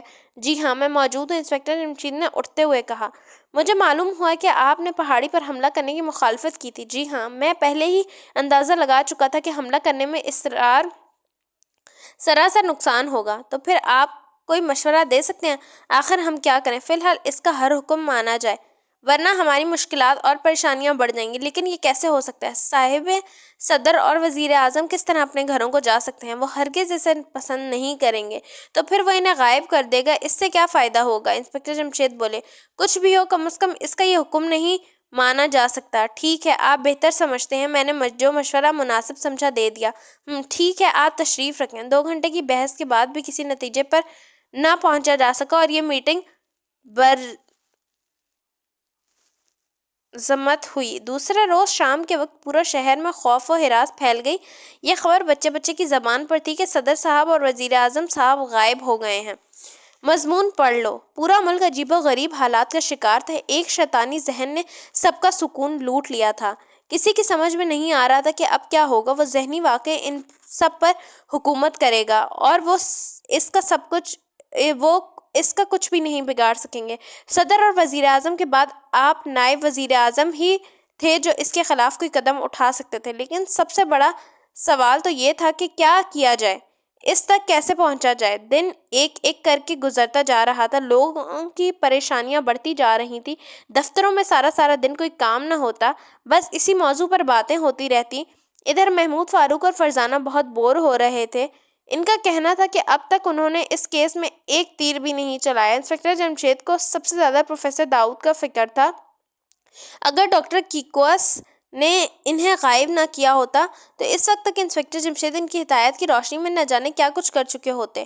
وہ بار بار شائستہ کو تسلی دینے جاتے اور پریشان لوٹ آتے۔ انہیں پریشان دیکھ کر محمود فاروق اور فرزانہ اور بیگم جمشید بھی پریشان ہو جاتے، کیونکہ انسپکٹر جمشید تو وہ آدمی تھے جنہوں نے شکست کھانا سیکھا ہی نہ تھا۔ دوسری طرف ڈاکٹر کیکواس ہر روز شام کے 7 بجے عوام سے خطاب کرنا انہیں ہدایت دیتا، نہ جانے وہ کیا چاہتا تھا۔ پہاڑ کی چوٹی پر بیٹھ کر اسے حکومت کرنے کا کیا فائدہ تھا؟ کیا وہ لوگوں کو صرف اپنا غلام بنانے میں خوشی محسوس کرتا تھا؟ ایک روز شام کے وقت انسپکٹر جمشید بے چینی کے عالم میں گھر کے صحن میں ٹہل رہے تھے اور محمود فاروق اور فرزانہ آپس میں باتیں کر رہے تھے۔ فرزانہ کہہ رہی تھی، میرا خیال ہے کہ ہمیں اس کیس کا جائزہ بھی عام کیسوں کی طرح لینا چاہیے۔ دراصل ہمارے ذہنوں میں یہ بات بیٹھ گئی ہے کہ ہمارا مقابلہ ایک بہت بڑے سائنسدان سے ہے۔ ابا جان، کیا آپ اس تصویر کو بھول گئے جو پروفیسر ذاکر کے ہاں آپ کو نظر آئی تھی؟ وہ پروفیسر ذاکر کا دوست تھا اور اچانک کہیں غائب ہو گیا تھا۔ کیا ہم اس کے بارے میں اور کچھ معلوم نہیں کر سکتے؟ فرزانہ نے اچھی بھلی تقریر کر ڈالی۔ اوہ فرزانہ، تمہاری زبان ہے یا کیا؟ رکنے کا نام ہی نہیں لیتی۔ دیکھتی نہیں ابا جان کچھ سوچ رہے ہیں۔ اوہ نہیں فاروق، ایسا نہ کہو۔ فرزانہ نے اس وقت جو بات کہی ہے وہ اس کیس میں سب سے پہلی اور سب سے بڑی بات ہے۔ فرزانہ نے بالکل ٹھیک کہا ہے کہ ہم ذہنی طور پر شکست کھا چکے ہیں۔ یہی وجہ ہے کہ ہمارے ذہن ناکارہ ہو گئے ہیں۔ لیکن اب میں واقعی ایک بار پھر اس تصویر کو دیکھنے جاؤں گا اور اس کے بعد ہم مرمرہ آباد جائیں گے، کیونکہ میرا خیال ہے اس تصویر سے ملتا جلتا آدمی میں نے وہیں کہیں دیکھا ہے۔ یہ کہتے ہی انسپکٹر جمشید چلنے کے لیے تیار ہو گئے۔ وہ بھی اٹھ کر کھڑے ہو گئے۔ پروفیسر ذاکر کو ان کی دوبارہ آمد پر بہت حیرت ہوئی اور یہ سن کر ان کی حیرت کا کوئی ٹھکانہ ہی نہیں تھا کہ انسپکٹر جمشید صرف اس تصویر کو دیکھنے آئے ہیں۔ آپ کے پاس اپنے دوست کی کوئی اور تصویر نہیں ہے چھوٹے سائنس کی؟ یا انہوں نے کہا۔ آخر بات کیا ہے؟ پروفیسر ذاکر نے حیران ہو کر پوچھا۔ شاید میں آپ کے دوست کو تلاش کرنے میں کامیاب ہو جاؤں، انہوں نے کہا۔ میں دیکھتا ہوں، میرا خیال ہے میرے البم میں اس کی ایک تصویر تھی تو صحیح۔ تو پھر ذرا جلدی کریں، انہوں نے بے چین ہو کر کہا۔ پروفیسر ذاکر ڈرائنگ روم سے چلے گئے اور پھر 15 منٹ بعد لوٹے۔ ان کے ہاتھ ایک چھوٹے سائز کی تصویر تھی۔ اس تصویر اور دیوار پر لگی تصویر میں کوئی فرق نہیں تھا۔ انہوں نے پروفیسر کا شکریہ ادا کیا اور وہ باہر نکل آئے۔ اب ان کی کار مرمرہ آباد کی طرف جا رہی تھی۔ خان رحمان نے کچھ دنوں کے لیے انہیں دے دی تھی تاکہ وہ اس کیس کے سلسلے میں مرمرہ آباد آ جا سکیں۔ مرمرہ آباد میں شاہد منیر کی کوٹھی کے پاس رک کر انہوں نے ایک راہی گیر کو روکا اور بولے، کیا آپ بتا سکتے ہیں کہ ڈاکٹر شیفرڈ کا کلینک کہاں ہے؟ Doctor shepherd? ماہر گیر کے ساتھ ہی محمود فاروق اور فرزانہ کے منہ سے بھی نکلا۔ وہ سوچ بھی نہیں سکتے کہ ان کے والد ڈاکٹر شیفرڈ کے پاس آئے ہیں۔ راہی گیر کے بتائے ہوئے راستے پر چلتے ہوئے وہ ڈاکٹر شیفرڈ کی کوٹھی کے سامنے پہنچ گئے۔ انسپکٹر جمشید نے گھنٹی کا بٹن دبایا، ایک ملزم نے دروازہ کھولا، پھر اس نے انہیں ڈرائنگ روم میں بٹھایا اور ڈاکٹر کو اطلاع دینے چلا گیا۔ جلد ہی ڈاکٹر اندر داخل ہوا، مگر نہ راستے میں ہی رک گیا۔ اس کے چہرے پر حیرت تھی۔ میں آپ لوگوں کو کہیں دیکھ چکا ہوں۔ جی ہاں، شاہد منیر کے ہاں آپ سے ملنے کا اتفاق ہوا تھا، اور یہ وقت تھا جب شاہد منیر دھوئیں میں تبدیل ہوا تھا۔ انسپکٹر جمشید نے اٹھتے ہوئے کہا۔ ان کے ساتھ وہ تینوں بھی اٹھ بیٹھے۔ اوہ، کیا؟ ڈاکٹر نے مسکرا کر کہا، پھر آگے بڑھ کر ان سے ہاتھ ملایا۔ ہم دراصل ملک کے درپیش مسئلے پر بات کرنے آئے ہیں۔ کیا مطلب؟ وہ چونکا۔ میرا مطلب پروفیسر کمیاکوس سے ہے۔ آخر ہم اس کا مقابلہ کس طرح کریں؟ اس کے ٹھکانے کو کس طرح تباہ کریں؟ آپ ٹی وی پر اسے دیکھ ہی چکے ہوں گے، اخبارات پڑھتے ہی رہتے ہوں گے۔ جی ہاں، میں بہت اچھی طرح جانتا ہوں، لیکن آپ میرے پاس کیوں آئے؟ میں تو صرف ایک ڈاکٹر ہوں، اور اس غرض کے لیے تو آپ کو کسی سائنسدان کے پاس جانا چاہیے تھا۔ مجھے کسی نے بتایا کہ آپ نے بھی سائنس کی تعلیم حاصل کی ہے۔ نہیں جناب، کسی نے آپ کو غلط بتایا ہے۔ اوہ، پھر تو ہم نے آپ کو بلا وجہ زحمت دی۔ تو پھر اجازت دیجیے۔ وہ باہر نکل کر کار میں بیٹھ گئے اور واپس شہر کی طرف روانہ ہو گئے۔ چاروں خاموش تھے۔ انہوں نے ڈاکٹر شیفرڈ کو اس دوران بغور دیکھا تھا۔ کیا خیال ہے ابا جان؟ فرزانہ نے پوچھا۔ مجھے یقین ہے پروفیسر ذاکر کا دوست یہی ڈاکٹر شیفرڈ ہے۔ ہمارا بھی یہی خیال ہے۔ اب سوال یہ پیدا ہوتا ہے کہ ڈاکٹر نے خود کو غائب کیوں کر رکھا ہے؟ اس نے اپنے حلیے میں بھی تبدیل کر رکھی ہے۔ اگر اس کی داڑھی کر دی جائے تو اسے فوراً پہچانا جا سکتا ہے۔ ویسے پروفیسر ذاکر نے اسے روپ میں بھی فوراً پہچان سکتا ہے۔ محمود نے کہا، تمہارا خیال ٹھیک ہے۔ سوال تو یہ ہے کہ اس کیس سے ڈاکٹر شیفرڈ یا شبیر نواز کا کیا تعلق ہے؟ یہی نام بتایا تھا نا پروفیسر ذاکر نے اپنے دوست کا۔ جی ہاں۔ تو پھر اب تمہیں یہ سوچنا ہے کہ اس کا اس کیس سے کیا تعلق ہو سکتا ہے۔ جی بہت اچھا، ہم سوچیں گے۔ اور ہاں، ہمیں کل رات مرمر آباد کی پہاڑیوں پر بھی چڑھنا ہے، وہ بولے۔ جی کیا مطلب؟ تینوں ایک ساتھ چونکے۔ ہاں، ہم یہ کام کسی کو بتائے بغیر کریں گے کیونکہ شاید ہمیں اس کی اجازت نہ ملے۔ لیکن ہم اس دیوار کو کیسے ہٹائیں گے؟ فاروق کے منہ سے نکلا۔ یہی تو دیکھنا ہے کہ تم اس سلسلے میں کیا کرتے ہو۔ تم نے بھی تک اس کیس میں کچھ نہیں کیا، لیکن اب میں تمہیں پوری آزادی سے کام کرنے کی اجازت دیتا ہوں کیونکہ اس وقت پورا ملک زبردست الجھن کا شکار ہے۔ الجھن کے اس عالم میں اگر کسی دشمن ملک نے حملہ کر دیا تو ہم کیا کریں گے؟ سوائے شکست کھانے کے اور کچھ بھی نہیں کر سکیں گے۔ اوہ، تو کیا یہ سائنسدان ڈاکٹر کیوکس یہی چاہتا ہے؟ ہاں شاید، انسپکٹر جمشید نے کہا، اور وہ دھک سے رہ گئے۔ واقعی اس صورت میں زبردست قسم کی شکست ہو سکتی ہے۔ صدر صاحب اور وزیر اعظم صاحب غائب تھے۔ ایسی صورت میں انتظامی ڈھانچہ درہم برہم ہو کر رہ گیا تھا۔ انہوں نے محسوس کیا پورا ملک ایک خوفناک خطرے کی لپٹ میں تھا۔ وہ گھر آ گئے۔ انسپکٹر جمشید اپنی لائبریری میں گھس گئے۔ وہ دیوانوں کی طرح رسالوں پر رسالے ڈھیر کرنے لگے۔ نہ جانے انہیں کسی رسالے کی ضرورت تھی۔ وہ انہیں حیرت بھری نظروں سے دیکھ رہے تھے۔ آخر پون گھنٹے کی محنت کے بعد وہ ایک رسالے کو دیکھ کر کھل اٹھے۔ پھر وہ قالین پر بیٹھ کر اسے بغور پڑھنے لگے۔ وہ تینوں بھی اس رسالے پر جھک گئے، لیکن انسپکٹر جمشید نے ان کا سر ہلا کر انہیں باہر جانے کا اشارہ کیا۔ تینوں باہر نکل گئے۔ ان کی بے چینی بڑھتی جا رہی تھی۔ آخر اس رسالے میں کیا ہے؟ محمود بڑبڑایا۔ کوئی مضمون، فاروق بولا۔ یہ تم بھی سمجھتے ہو، تم نے کوئی نئی بات نہیں بتائی۔ چلو نئی بات تم بتا دو، فاروق مسکرایا۔ اس میں ضرور کوئی ایسا مضمون ہے جس میں اس کے ذریعے اس کیس پر روشنی پڑتی ہوگی، محمود بولا۔ اچانک لائبریری کا دروازہ کھلا اور انسپکٹر جمشید باہر نکل آئے۔ ان کا چہرہ دیکھ کر وہ حیرت زدہ رہ گئے۔ وہ بے حد خوش تھے اور پرجوش تھے۔ انہوں نے مسکراتے ہوئے رسالہ ان کی طرف بڑھایا۔ صفحہ 104 کا مضمون پڑھ لو۔ انہوں نے بے چینی کے عالم میں صفحہ 104 کھولا اور یہ دیکھ کر بھونچکے رہ گئے کہ مضمون ڈاکٹر شیفرڈ کا لکھا ہوا تھا۔ ڈاکٹر شیفرڈ کا مضمون پڑھتے ہوئے ابھی انہیں چند منٹ نہیں گزرے تھے کہ بیگم شیرازی اندر داخل ہوئی۔ انہوں نے انسپکٹر جمشید سے کہا، آپ کا فون ہے، آئی جی صاحب بات کرنا چاہتے ہیں۔ اوہ اچھا۔ وہ تیز تیز قدم اٹھاتے باہر نکل گئے۔ تھوڑی دیر بعد 40 منٹ تو ان کا چہرہ بہت سنجیدہ تھا۔ ابھی تھوڑی دیر پہلے جو خوشی نظر تھی، اب وہ نہ جانے کہاں پر لگا کر اڑ گئی تھی۔ انہوں نے تینوں کی طرف دیکھتے ہوئے کہا، یہ مضمون بعد میں پڑھ لینا، آئی جی صاحب نے فوراً بلایا ہے، وہ بھی نائب وزیر اعظم کے بنگلے پر۔ اوہ، وہ دھک سے رہ گئے۔ پھر فرزان نے پوچھا، کیا بلانے کی وجہ بھی بتائی ہے؟ نہیں، لیکن انہوں نے کہا ہے کہ معاملہ بہت خطرناک ہے۔ تو پھر چلیے، شاید اس مرتبہ ہم ادھر سے ادھر آنے جانے کے سوا کچھ بھی نہیں کر پائیں گے، محمود نے کہا۔ ایک بار پھر وہ کار میں بیٹھے برق رفتاری سے اڑے جا رہے تھے۔ جلدی سے نائب وزیر اعظم کے بنگلے پر پہنچ گئے۔ وہ یہ دیکھ کر حیران رہ گئے کہ اس وقت وہاں آئی جی صاحب، نائب وزیر اعظم صاحب اور کمانڈر چیف کے علاوہ اور کوئی بھی نہیں تھا۔ آؤ جمشید، ہم تمہارا ہی انتظار کر رہے تھے، آئی جی بولے۔ خیر تو ہے؟ انہوں نے پوچھا۔ خیر ہی تو نہیں ہے، ہماری سرحدوں پر دشمن ملک فوجوں میں نقل و حرکت کے آثار پائے گئے ہیں۔ چند دن میں ان کی تعداد بھی بہت زیادہ کر دی گئی ہے۔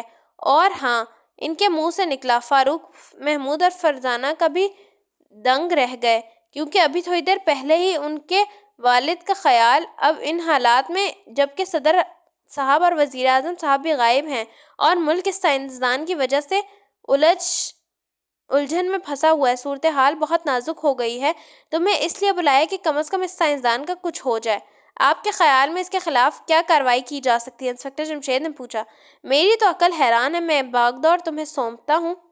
اس کا مطلب ہے آپ مجھے مکمل اختیار دے رہے ہیں؟ انسپکٹر جمشید بولے۔ ہاں، جو تمہارے جی میں آئے کر سکتے ہو کر دو، آئی جی صاحب بولے۔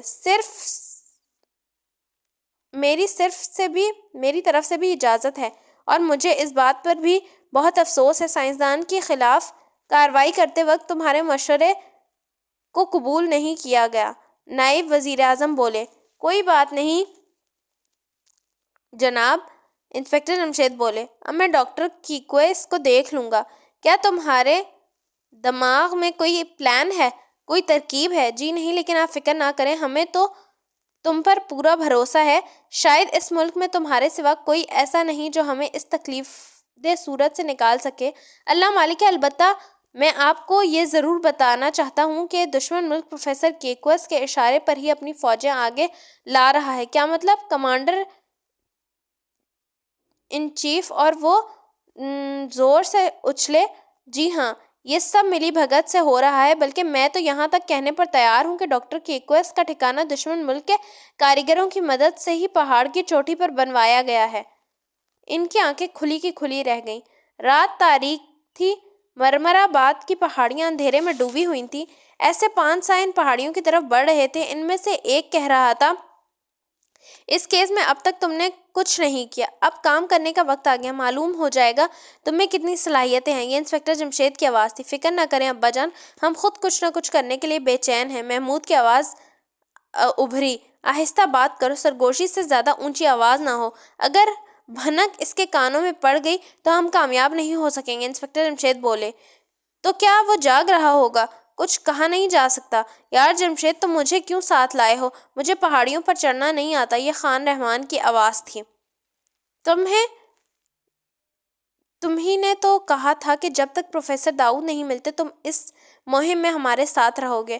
اور ہاں، یاد آیا، لیکن میں پہاڑیوں پر کیسے چڑھوں گا؟ جیسے ہم چڑھیں گے۔ انسپکٹر جمشید مسکرائے۔ تم لوگوں کو تو عادت ہے، تم بھی تو ریٹائر فوجی ہو، کیا فوج میں رہتے ہوئے پہاڑیوں پر کبھی نہیں چڑھے؟ وہ اور زمانہ تھا، اب میں بوڑھا ہو چکا ہوں۔ چھوڑو یار، مذاق نہ کرو۔ انسپکٹر جمشید دھیرے سے ہنسے۔ مذاق اس لیے کر رہا ہوں کہ فاروق مذاق کرنا بھول گیا ہے، جبکہ میں اسے ہر حال میں چہکتے ہوئے دیکھنا چاہتا ہوں۔ ابا جان، خان رحمان کی سرگوشی فاروق نے بھی صاف سنی۔ لیکن انکل، میں چڑیا تو نہیں ہوں، اس نے کہا۔ ہاں، یہ ہوئی نا بات، اگر تم اس طرح چہکتے رہے تو میں پہاڑ تو کیا آسمان پر بھی چڑھ جاؤں گا۔ خدا نہ کرے آپ آسمان پر چڑھیں، فرزانہ کے منہ سے نکلا۔ جی ہاں، کیونکہ اگر آسمان سے گر پڑے تو کھجور میں اٹکنا پڑے گا، اور ورنہ محاورہ غلط ثابت ہو جائے گا۔ فاروق بولا۔ لیجیے، چل پڑی زبان۔ ذرا اشارہ کرنے کی دیر تھی۔ محمود نے مذاق اڑانے والے انداز میں کہا۔ دیکھا انکل، میں اس لیے نہیں بول رہا تھا۔ اچھا بھئی، اب گفتگو کا سلسلہ بند، کیونکہ یہاں سے چڑھائی کا کام شروع ہوتا ہے۔ انسپکٹر جمشید بولے۔ یعنی چہکنا بند؟ فرزانہ مسکرائی۔ یار جمشید، تم یہ کام دن نہیں کروا سکتے تھے؟ خان رحمان بولے۔ دن میں پہاڑی عمارت تک پہنچنا ناممکن تھا، انہوں نے جواب دیا، لیکن یہ تو سوچو، ان پہاڑوں پر تو لوگ دن کی روشنی میں چڑھتے ہوئے ڈرتے ہیں، اور تم ہمیں رات کے وقت چڑھانے کی دعوت دے رہے ہو۔ دعوت بعد میں دوں گا، پہلے اوپر چیخ کر تو دکھاؤ، اوپر پہنچ کر تو دکھاؤ۔ کیا پروفیسر داؤد کو نہیں دیکھنا چاہتے؟ ملک کو خطرے سے نکالنے کا ارادہ نہیں ہے؟ نہیں تو یہ دونوں ارادے تو بہت نیک ہیں۔ تو پھر بسم اللہ کرو، میرے پاس پینسل ٹارچ ہے، سب سے آگے میں چلوں گا۔ ارے تو پہلے کیوں نہیں بتایا تھا؟ خان رحمان خوش ہو کر بولے، اور وہ مسکرا کر رہ گئے۔ وہ اوپر چڑھنے لگے، ایک ایک انچ کر کے چڑھتے چلے گئے۔ ایسے میں ان میں سے کسی کا پاؤں غلط جگہ پر پڑنے کی دیر تھی کہ وہ سینکڑوں فٹ گہرائی کھائی میں جا گرتے اور اس کی ہڈیاں بھی سرما بن جاتی۔ لیکن یہ ٹیم بھی کوئی معمولی آدمیوں کی نہیں تھی، انہوں نے ایسے کام نہ جانے کتنی مرتبہ کیے تھے۔ گھر سے چلتے وقت انسپکٹر جمشید نے انہیں ربڑ کے جوتے پہننے کی ہدایت کی تھی، اور اب یہی ربڑ کے جوتے ان کے کام آ رہے تھے، ورنہ اس وقت انہیں سخت دشواری ہوتی۔ آخر خدا خدا کر کے وہ اس دیوار تک پہنچ گئے جو بہت مشکل سے نظر آتی تھی، اور بظاہر شیشے کی تھی، لیکن گر وہ شیشے کی ہوتی تو بندوق کی بٹوں سے ٹوٹ نہ گئی ہوتی۔ اب آپ کیا کریں گے؟ اس دیوار کو توڑوں گا، کم از کم اتنے حصے کو کہ ہم اندر داخل ہو سکیں۔ وہ بولے۔ لیکن کیسے توڑیں گے؟ محمود نے حیران ہو کر کہا۔ شاید تم رسالے کا وہ مضمون پڑھنا بھول گئے تھے۔ ارے ہاں، وہ واقعی وہ تو رہ ہی گیا تھا۔ ہم آپ کے ساتھ نائب وزیر اعظم کے ہاں جو چلے گئے تھے، اسی لیے تم پوچھ رہے ہو کہ دیوار کیسے توڑیں گے۔ سنو، ڈاکٹر شیفیلڈ نے آج سے 11 سال پہلے اس رسالے میں مضمون لکھا تھا، اس مضمون کی رد سے ایک دیوار بنائی جا سکتی ہے جس پر بم، گولی اور اس قسم کا کوئی بھی ہتھیار کام نہ کرے۔ اس وقت اس کا ذہن میں یہ بات نہیں تھی کہ خود اس قسم کی دیوار بنانی پڑے گی، لیکن میں مضمون 12 سال پہلے پڑھ چکا تھا اور ایک دھندلا سا تھا کہ میرے ذہن میں موجود تھا۔ یہی وجہ تھی کہ میں اس رسالے کو تلاش کر رہا تھا اور اب میں جانتا ہوں کہ اس دیوار میں سوراخ کیسے کیا جا سکتا ہے۔ اور وہ حیرت زدہ رہ گئے سارے کے سارے۔ اتنے میں انسپکٹر جمشید اپنی جیب سے ایک چھوٹی سی شیشی نکال چکے تھے۔ اس میں کوئی محلول تھا۔ انہوں نے کہا، یہ چند تیزابوں کا مرکب ہے۔ میں اس کا صرف ایک قطرہ اس دیوار پر گراؤں گا اور دیکھوں گا کہ اس کا کیا عمل ہوتا ہے۔ دیوار میں ایک دم 3 فٹ شگاف سا پڑ گیا۔ انہیں یوں لگا جیسے وہ حصہ ہوا بن کر اڑ گیا ہو۔ کیا خیال ہے؟ کیا اس سوراخ سے گزر سکو گے؟ یہ ایک قطرہ اور گراؤں؟ انہوں نے انسپکٹر جمشید کی چہکتی ہوئی آواز سنی۔ خان رحمان کی چیخ، جی نہیں، یہ جگہ کافی ہے، ہم گزر جائیں گے، لیکن سوال یہ ہے کہ پروفیسر کیکواس کو اس شگاف کے پڑنے کی خبر نہ ہوئی ہوگی، جبکہ اسے ہر بات کا پتہ چل جاتا ہے۔ اگر ہم نے یہ کام روشنی کے وقت کیا ہوتا تو یقیناً اسے پتہ چل جاتا، لیکن اس وقت تو وہ سو رہا ہوگا۔ انسپکٹر جمشید نے جواب دیا، تو پھر بسم اللہ کیجیے۔ وہ ایک ایک کر کے اس شگاف میں سے گزر گئے۔ انہوں نے دیکھا عمارت اب ان کے بالکل سامنے تھی، جبکہ دیوار کے اس پار یہ بہت دور معلوم ہوتی تھی۔ بہت خوب، ہم تو پہنچ گئے۔ خاموش، اب کسی کے منہ سے ایک لفظ بھی نہ نکلے۔ کیا تم اسے سوتے ہوئے گرفتار کرنا چاہتے ہو؟ خان رحمان نے حیران ہو کر پوچھا۔ نہیں، میں پہلے اس کے پاس پہنچنا چاہتا ہوں۔ اگر وہ جاگ گیا تو یہ عمارت پاس ہوتے ہوئے بھی بہت دور ہو جائے گی اور پھر شاید ہم کسی بھی اس تک نہ پہنچ سکیں۔ وہ کہتا چلا گیا، ٹھیک ہے، ہم سمجھ گئے۔ وہ دبے پاؤں اوپر چڑھتے چلے گئے، یہاں تک کہ ایک ہموار میدان تک پہنچ گئے۔ اس میدان پر وہ عمارت بنی ہوئی تھی اور اس وقت انہوں نے دیکھا یہ واقعی پہاڑ کو کاٹ کاٹ کر بنائی گئی تھی اور اس کے لیے یقیناً سائنسی آلات استعمال کیے گئے ہوں گے۔ عمارت کا دروازہ بند تھا۔ انہوں نے دباؤ ڈال کر دیکھا اور پھر مایوس ہو گئے۔ دروازے پر زور آزمائی کرنے کا سوال ہی پیدا نہیں ہوتا تھا۔ وہ تو نہایت خاموشی سے اندر داخل ہونا چاہتے۔ انسپکٹر جمشید نے چکر لگا کر عمارت کا جائزہ لینے کا اشارہ کیا اور وہ دونوں عمارت کی دیوار کے ساتھ ساتھ آگے بڑھنے لگے۔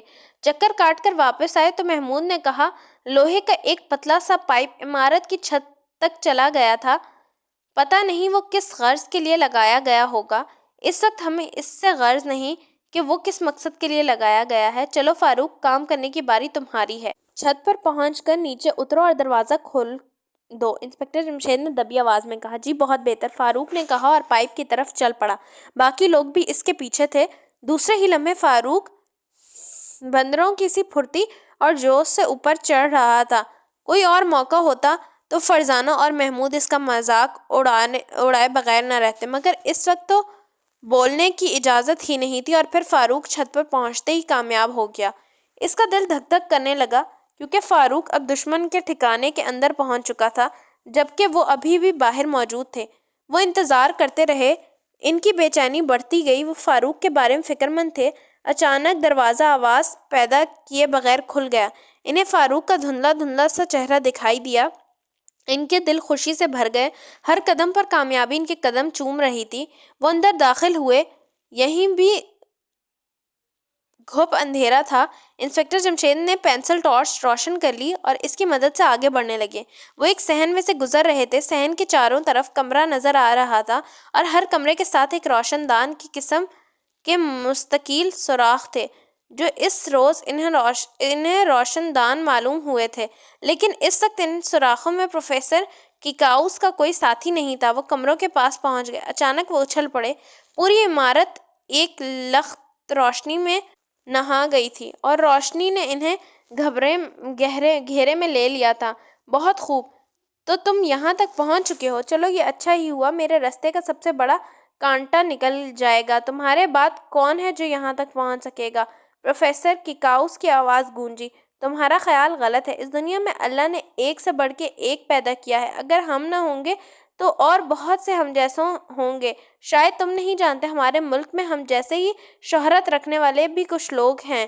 ان میں سے ایک تو انسپکٹر کامران مرزا اور ان کے بچے ہی ہیں۔ انسپکٹر جمشید کہتے چلے گئے، خیر انہیں بھی دیکھ لوں گا۔ تم ہو کہاں؟ سامنے کیوں نہیں آتے؟ ضرور آؤں گا۔ اس جملے کے ساتھ ایک کمرے کا دروازہ کھلا اور انہوں نے دیکھا ان کے سامنے وہی شخص کھڑا تھا جو ٹیلی ویژن پر انہیں دکھائی دیتا رہا تھا۔ بہت خوب، تو تم پروفیسر کیکاؤس ہو؟ ہاں، اب تم جہاں سے بچ نہیں سکتے، پروفیسر بولا۔ ہاں، خدا ہی بہتر جانتا ہے، انسپکٹر جمشید مسکرائے۔ ویسے میں حیران ہوں تم نے دیوار کو کیسے توڑا؟ چند تیزابوں کی مدد سے۔ دراصل میری یادداشت اتنی کمزور نہیں۔ 12 سال پہلے تم نے ایک سائنسی رسالے میں مضمون لکھا تھا، بس اس مضمون کو پڑھ کے میں جان گیا کہ ہم کس طرح یہاں آ سکتے ہیں۔ انسپکٹر جمشید مسکرائے۔ وہ واقعی تم بہت چالاک ہو۔ خیر آج تمہاری چالاکی کا آخری دن ثابت ہوگا۔ یہ کہہ کر اس نے تالی بجائی، فوراً ہی دوسرے کمرے کا دروازہ کھلا اور اس میں سے 5 آدمی عجیب و غریب قسم کے پستول لیے باہر نکلے، لیکن پھر نہ جانے کیا ہوا، دروازے میں ہی ڈھیر ہو گئے۔ وہ چیخ بھی نہ سکے۔ پروفیسر نے چونک کر انہیں دیکھا اور تیزی سے انسپکٹر جمشید کی طرف مڑا۔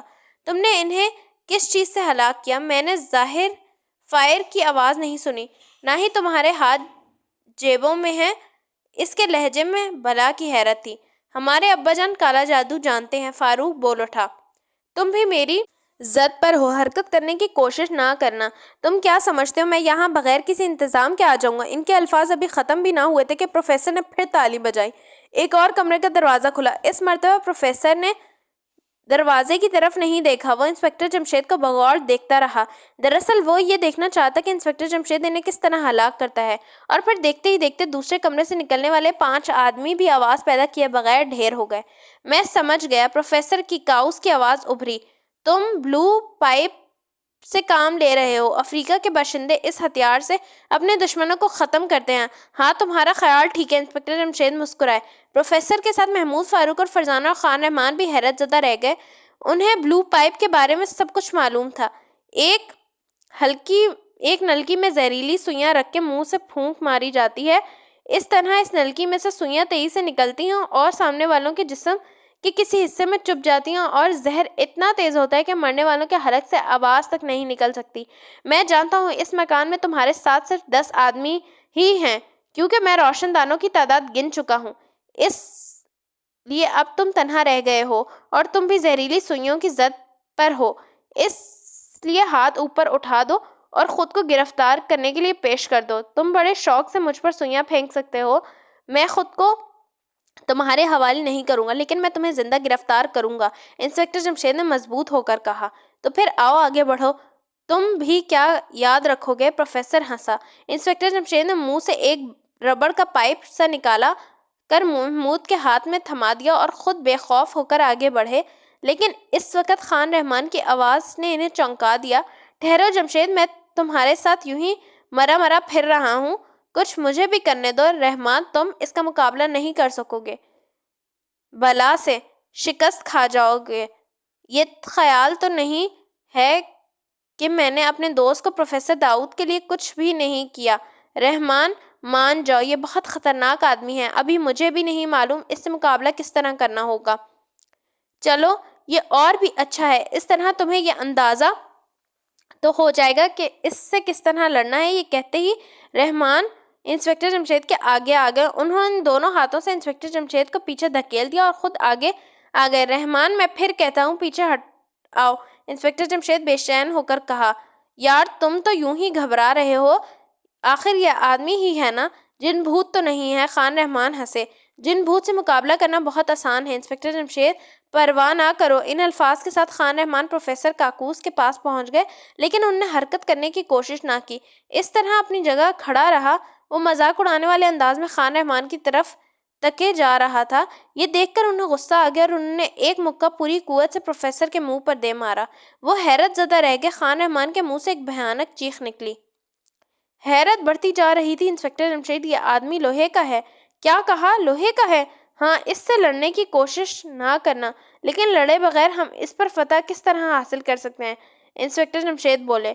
تم اس کا مقابلہ نہیں کر سکو گے، دیکھا جائے گا۔ یہ کہہ کر انسپکٹر جمشید آگے بڑھے۔ پروفیسر صاحب بھی اسی طرح کھڑا تھا۔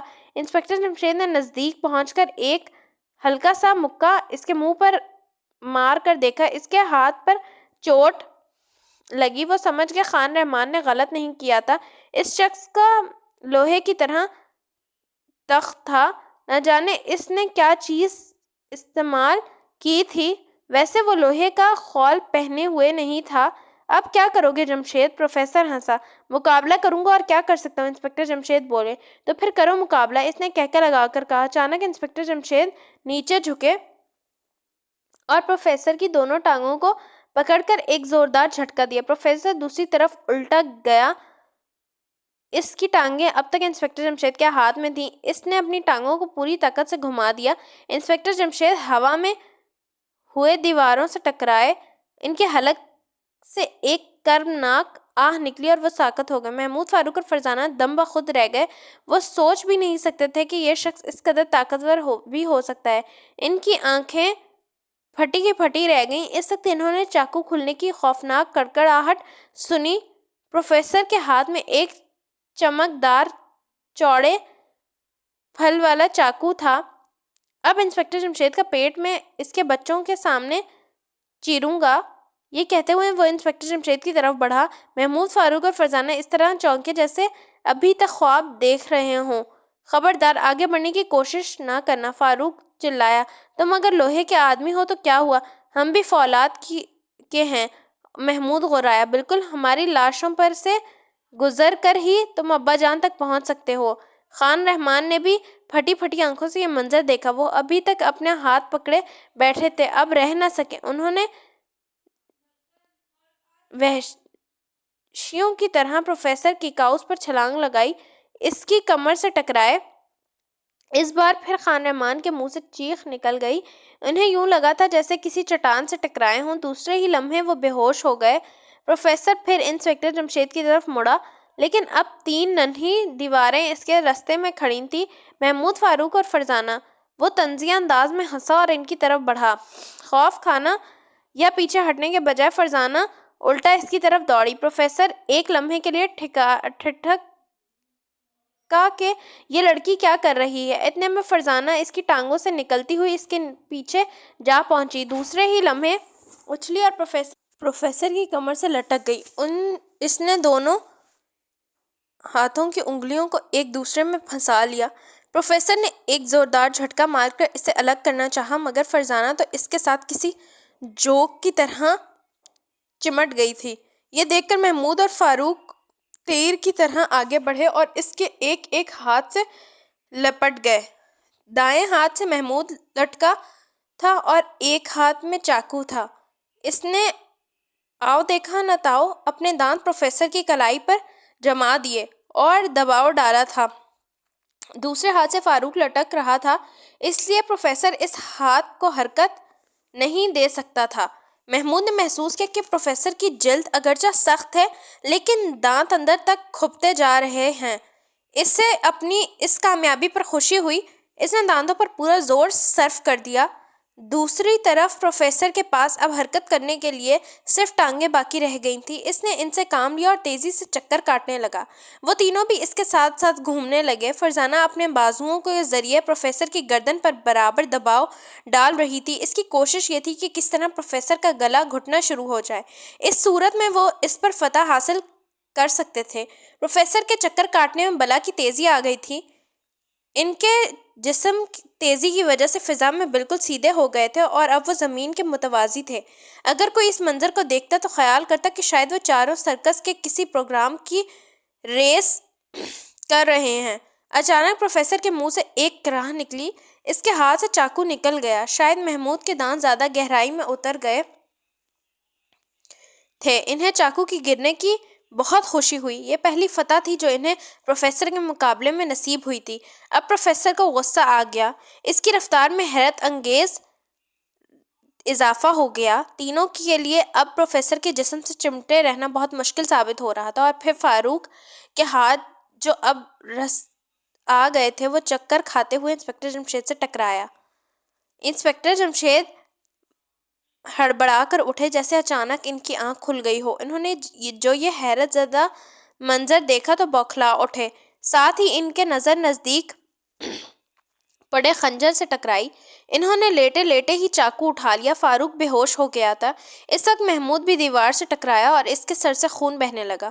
اب صرف فرزانہ پروفیسر کی گردن سے چمٹی رہ گئی تھی، لیکن چونکہ اب پروفیسر کے دونوں ہاتھ آزاد ہو گئے تھے، اس لیے اس نے فرزانہ کو دبوچ لیا اور وہ اچھال دیا۔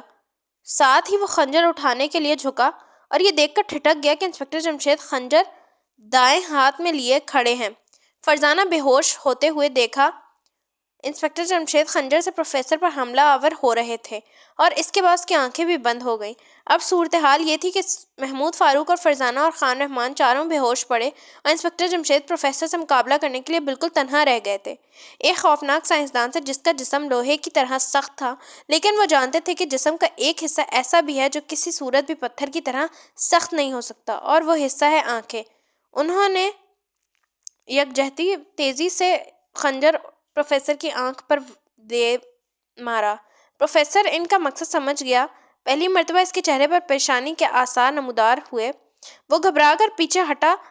ادھر انسپکٹر جمشید آگے بڑھے اور پھر اچانک نہ جانے کیسے انسپکٹر جمشید کا خنجر والا ہاتھ کلائی پر سے پروفیسر کے ہاتھ میں آ گیا۔ اس نے اس کی کلائی کو پوری طاقت سے بھینچنا شروع کر دیا۔ وہ کبھی ادھر ہو رہے تھے تو کبھی ادھر۔ اس کوشش میں ایک بار ایسا ہوا کہ پروفیسر ایک چبوترے پر چڑھ گیا۔ ہر روشن دان کے نیچے ایک ایک چبوترا بنا ہوا تھا۔ شاید ان چبوتروں پر چڑھ کر ہی پروفیسر کے آدمی روشن دانوں میں سے جھانکتے تھے۔ وہ خنجر کو اپنی آنکھ سے دور رکھنے کی پوری کوشش کر رہا تھا۔ اب چونکہ وہ انسپکٹر جمشید سے اونچی جگہ پر تھا، اس لیے اس کا زور زیادہ پڑ رہا تھا۔ دیکھتے ہی دیکھتے خنجر کا رخ مڑا اور نوک انسپکٹر جمشید کی گردن کی طرف بڑھنے لگی۔ انہوں نے محسوس کیا اگر چند سیکنڈ اور یہ حالات رہے تو خنجر ان کی گردن تک پہنچ جائے گی۔ انہوں نے اپنا ذہن پر زور دیا اور پھر فوراً ایک ترکیب انہیں سوجھ گئی۔ وہ ایک جھٹکے سے پیچھے ہٹے۔ پروفیسر کے پاؤں چبوترے پر سے اکھڑ گئے۔ وہ لڑکھڑا گئے اور یہی وہ وقت تھا جب خنجر یک لخت مڑا اور پروفیسر کی آنکھ میں اتر گیا۔ اس کے منہ سے ایک آواز نکلی، اس قدر دلزور آواز تھی کہ پتھر کا وہ مکان تک لرزا اٹھا۔ آواز اس قدر ہولناک تھی کہ خان رحمان، محمود، فاروق اور فرزانہ بھی بے ہوش میں آ گئے۔ انہوں نے آنکھیں پھاڑ پھاڑ کر یہ منظر دیکھا۔ انہیں اپنے کوئی ہوش نہیں تھا، حالانکہ سب زخمی تھے۔ پروفیسر کو تڑپتے دیکھ کر وہ اتنا خوش ہوئے کہ اپنی زندگی میں کبھی نہ ہوتے ہوں گے۔ پروفیسر پاگلوں کی طرح چیخ رہا تھا۔ انسپکٹر جمشید نے ایک خاص قسم کی رسی جیب سے نکالی اور اسے جکڑنا شروع کر دیا۔ اس رسی کو ہاتھوں سے توڑنا ناممکن۔ پھر وہ دوسرے کمرے میں داخل ہوئے۔ یہاں ایک پلنگ پر پروفیسر بندھے پڑے تھے، دوسرے پر شاہد منیر تھا۔ ان کے ساتھ ایک تیسرا آدمی بھی تھا۔ جب اس نے اپنا نام انور احمد صدیقی بتایا تو وہ سمجھ گئے کہ یہ وہی مہمان ہے جو آئی جی صاحب کے ہاں سے غائب ہوا تھا۔ تینوں بہت کمزور ہو چکے تھے۔ پروفیسر داؤد نے انہیں بتایا کہ انہیں بھی لہروں میں تبدیل کر کے یہاں لایا گیا تھا۔ لہروں کو یہاں وہ پھر سے انسانی صورت میں ڈھال لیتا تھا۔ اس کام کے لیے اب اوپر پوری لیبارٹری بنی ہوئی ہے۔ تیسرے کمرے سے صاحب صدر اور وزیر اعظم بھی برآمد کر لیے گئے۔ اس کے بعد وہ اوپر چڑھا تاکہ اس حیرت انگیز تجربہ گاہ کو دیکھے جس کے ذریعے یہ سارا کام کیا جاتا تھا۔ یہاں ہر طرف مشینیں ہٹ تھیں، ان میں لاکھوں بجلی کے تار اور ہزار رنگ برنگے بٹن لگائے ہوئے تھے۔ ایک طرف ایک سینما کی اسکرین جتنا ٹیلی ویژن موجود تھا۔ پروفیسر نے بتایا کہ اس نے پروفیسر کیکاؤس سارے شہر اور ارد گرد کے علاقہ دیکھا تھا اور جسے لہروں پر تبدیل کرنا چاہتا تھا اور اس پر فوکس کر کے مشین چلا دیتا تھا۔ پہلے وہ شخص بے ہوش ہوتا، پھر اس کے جسم برف سے بھی زیادہ ٹھنڈا ہوتا اور اس کے چند منٹ بعد وہ دھوئیں میں تبدیل ہونے لگتا۔ یہ دھواں دار دراصل لہریں ہوتی تھیں۔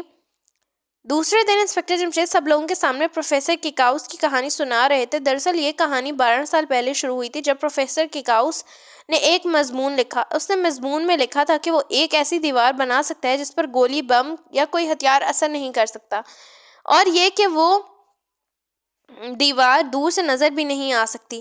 اس کا یہ مضمون دشمن ملک نے بھی پڑھا۔ انہوں نے فوراً اس سے رابطہ قائم کیا اور اپنا پروگرام اسے بتایا۔ انہوں نے کہا کہ وہ اسے مرمر آباد کی پہاڑیوں پر ایک مکان بنوا دیں گے۔ اس مکان کے اوپر وہ تجربے کے طور پر وہ چادر بنا کر دکھائے۔ چنانچہ ایسا ہی ہوا۔ پروفیسر کچھ اور بھی تجربات کرتا رہتا تھا۔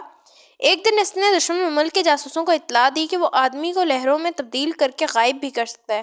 دشمن ملک والوں نے اس سے کہہ کہ وہ ایسا کر کے دکھائے۔ چنانچہ اس نے اس مکان پر تمام سائنسی آلات جمع کر لیے اور پوری تجربہ گاہ بنا ڈالی۔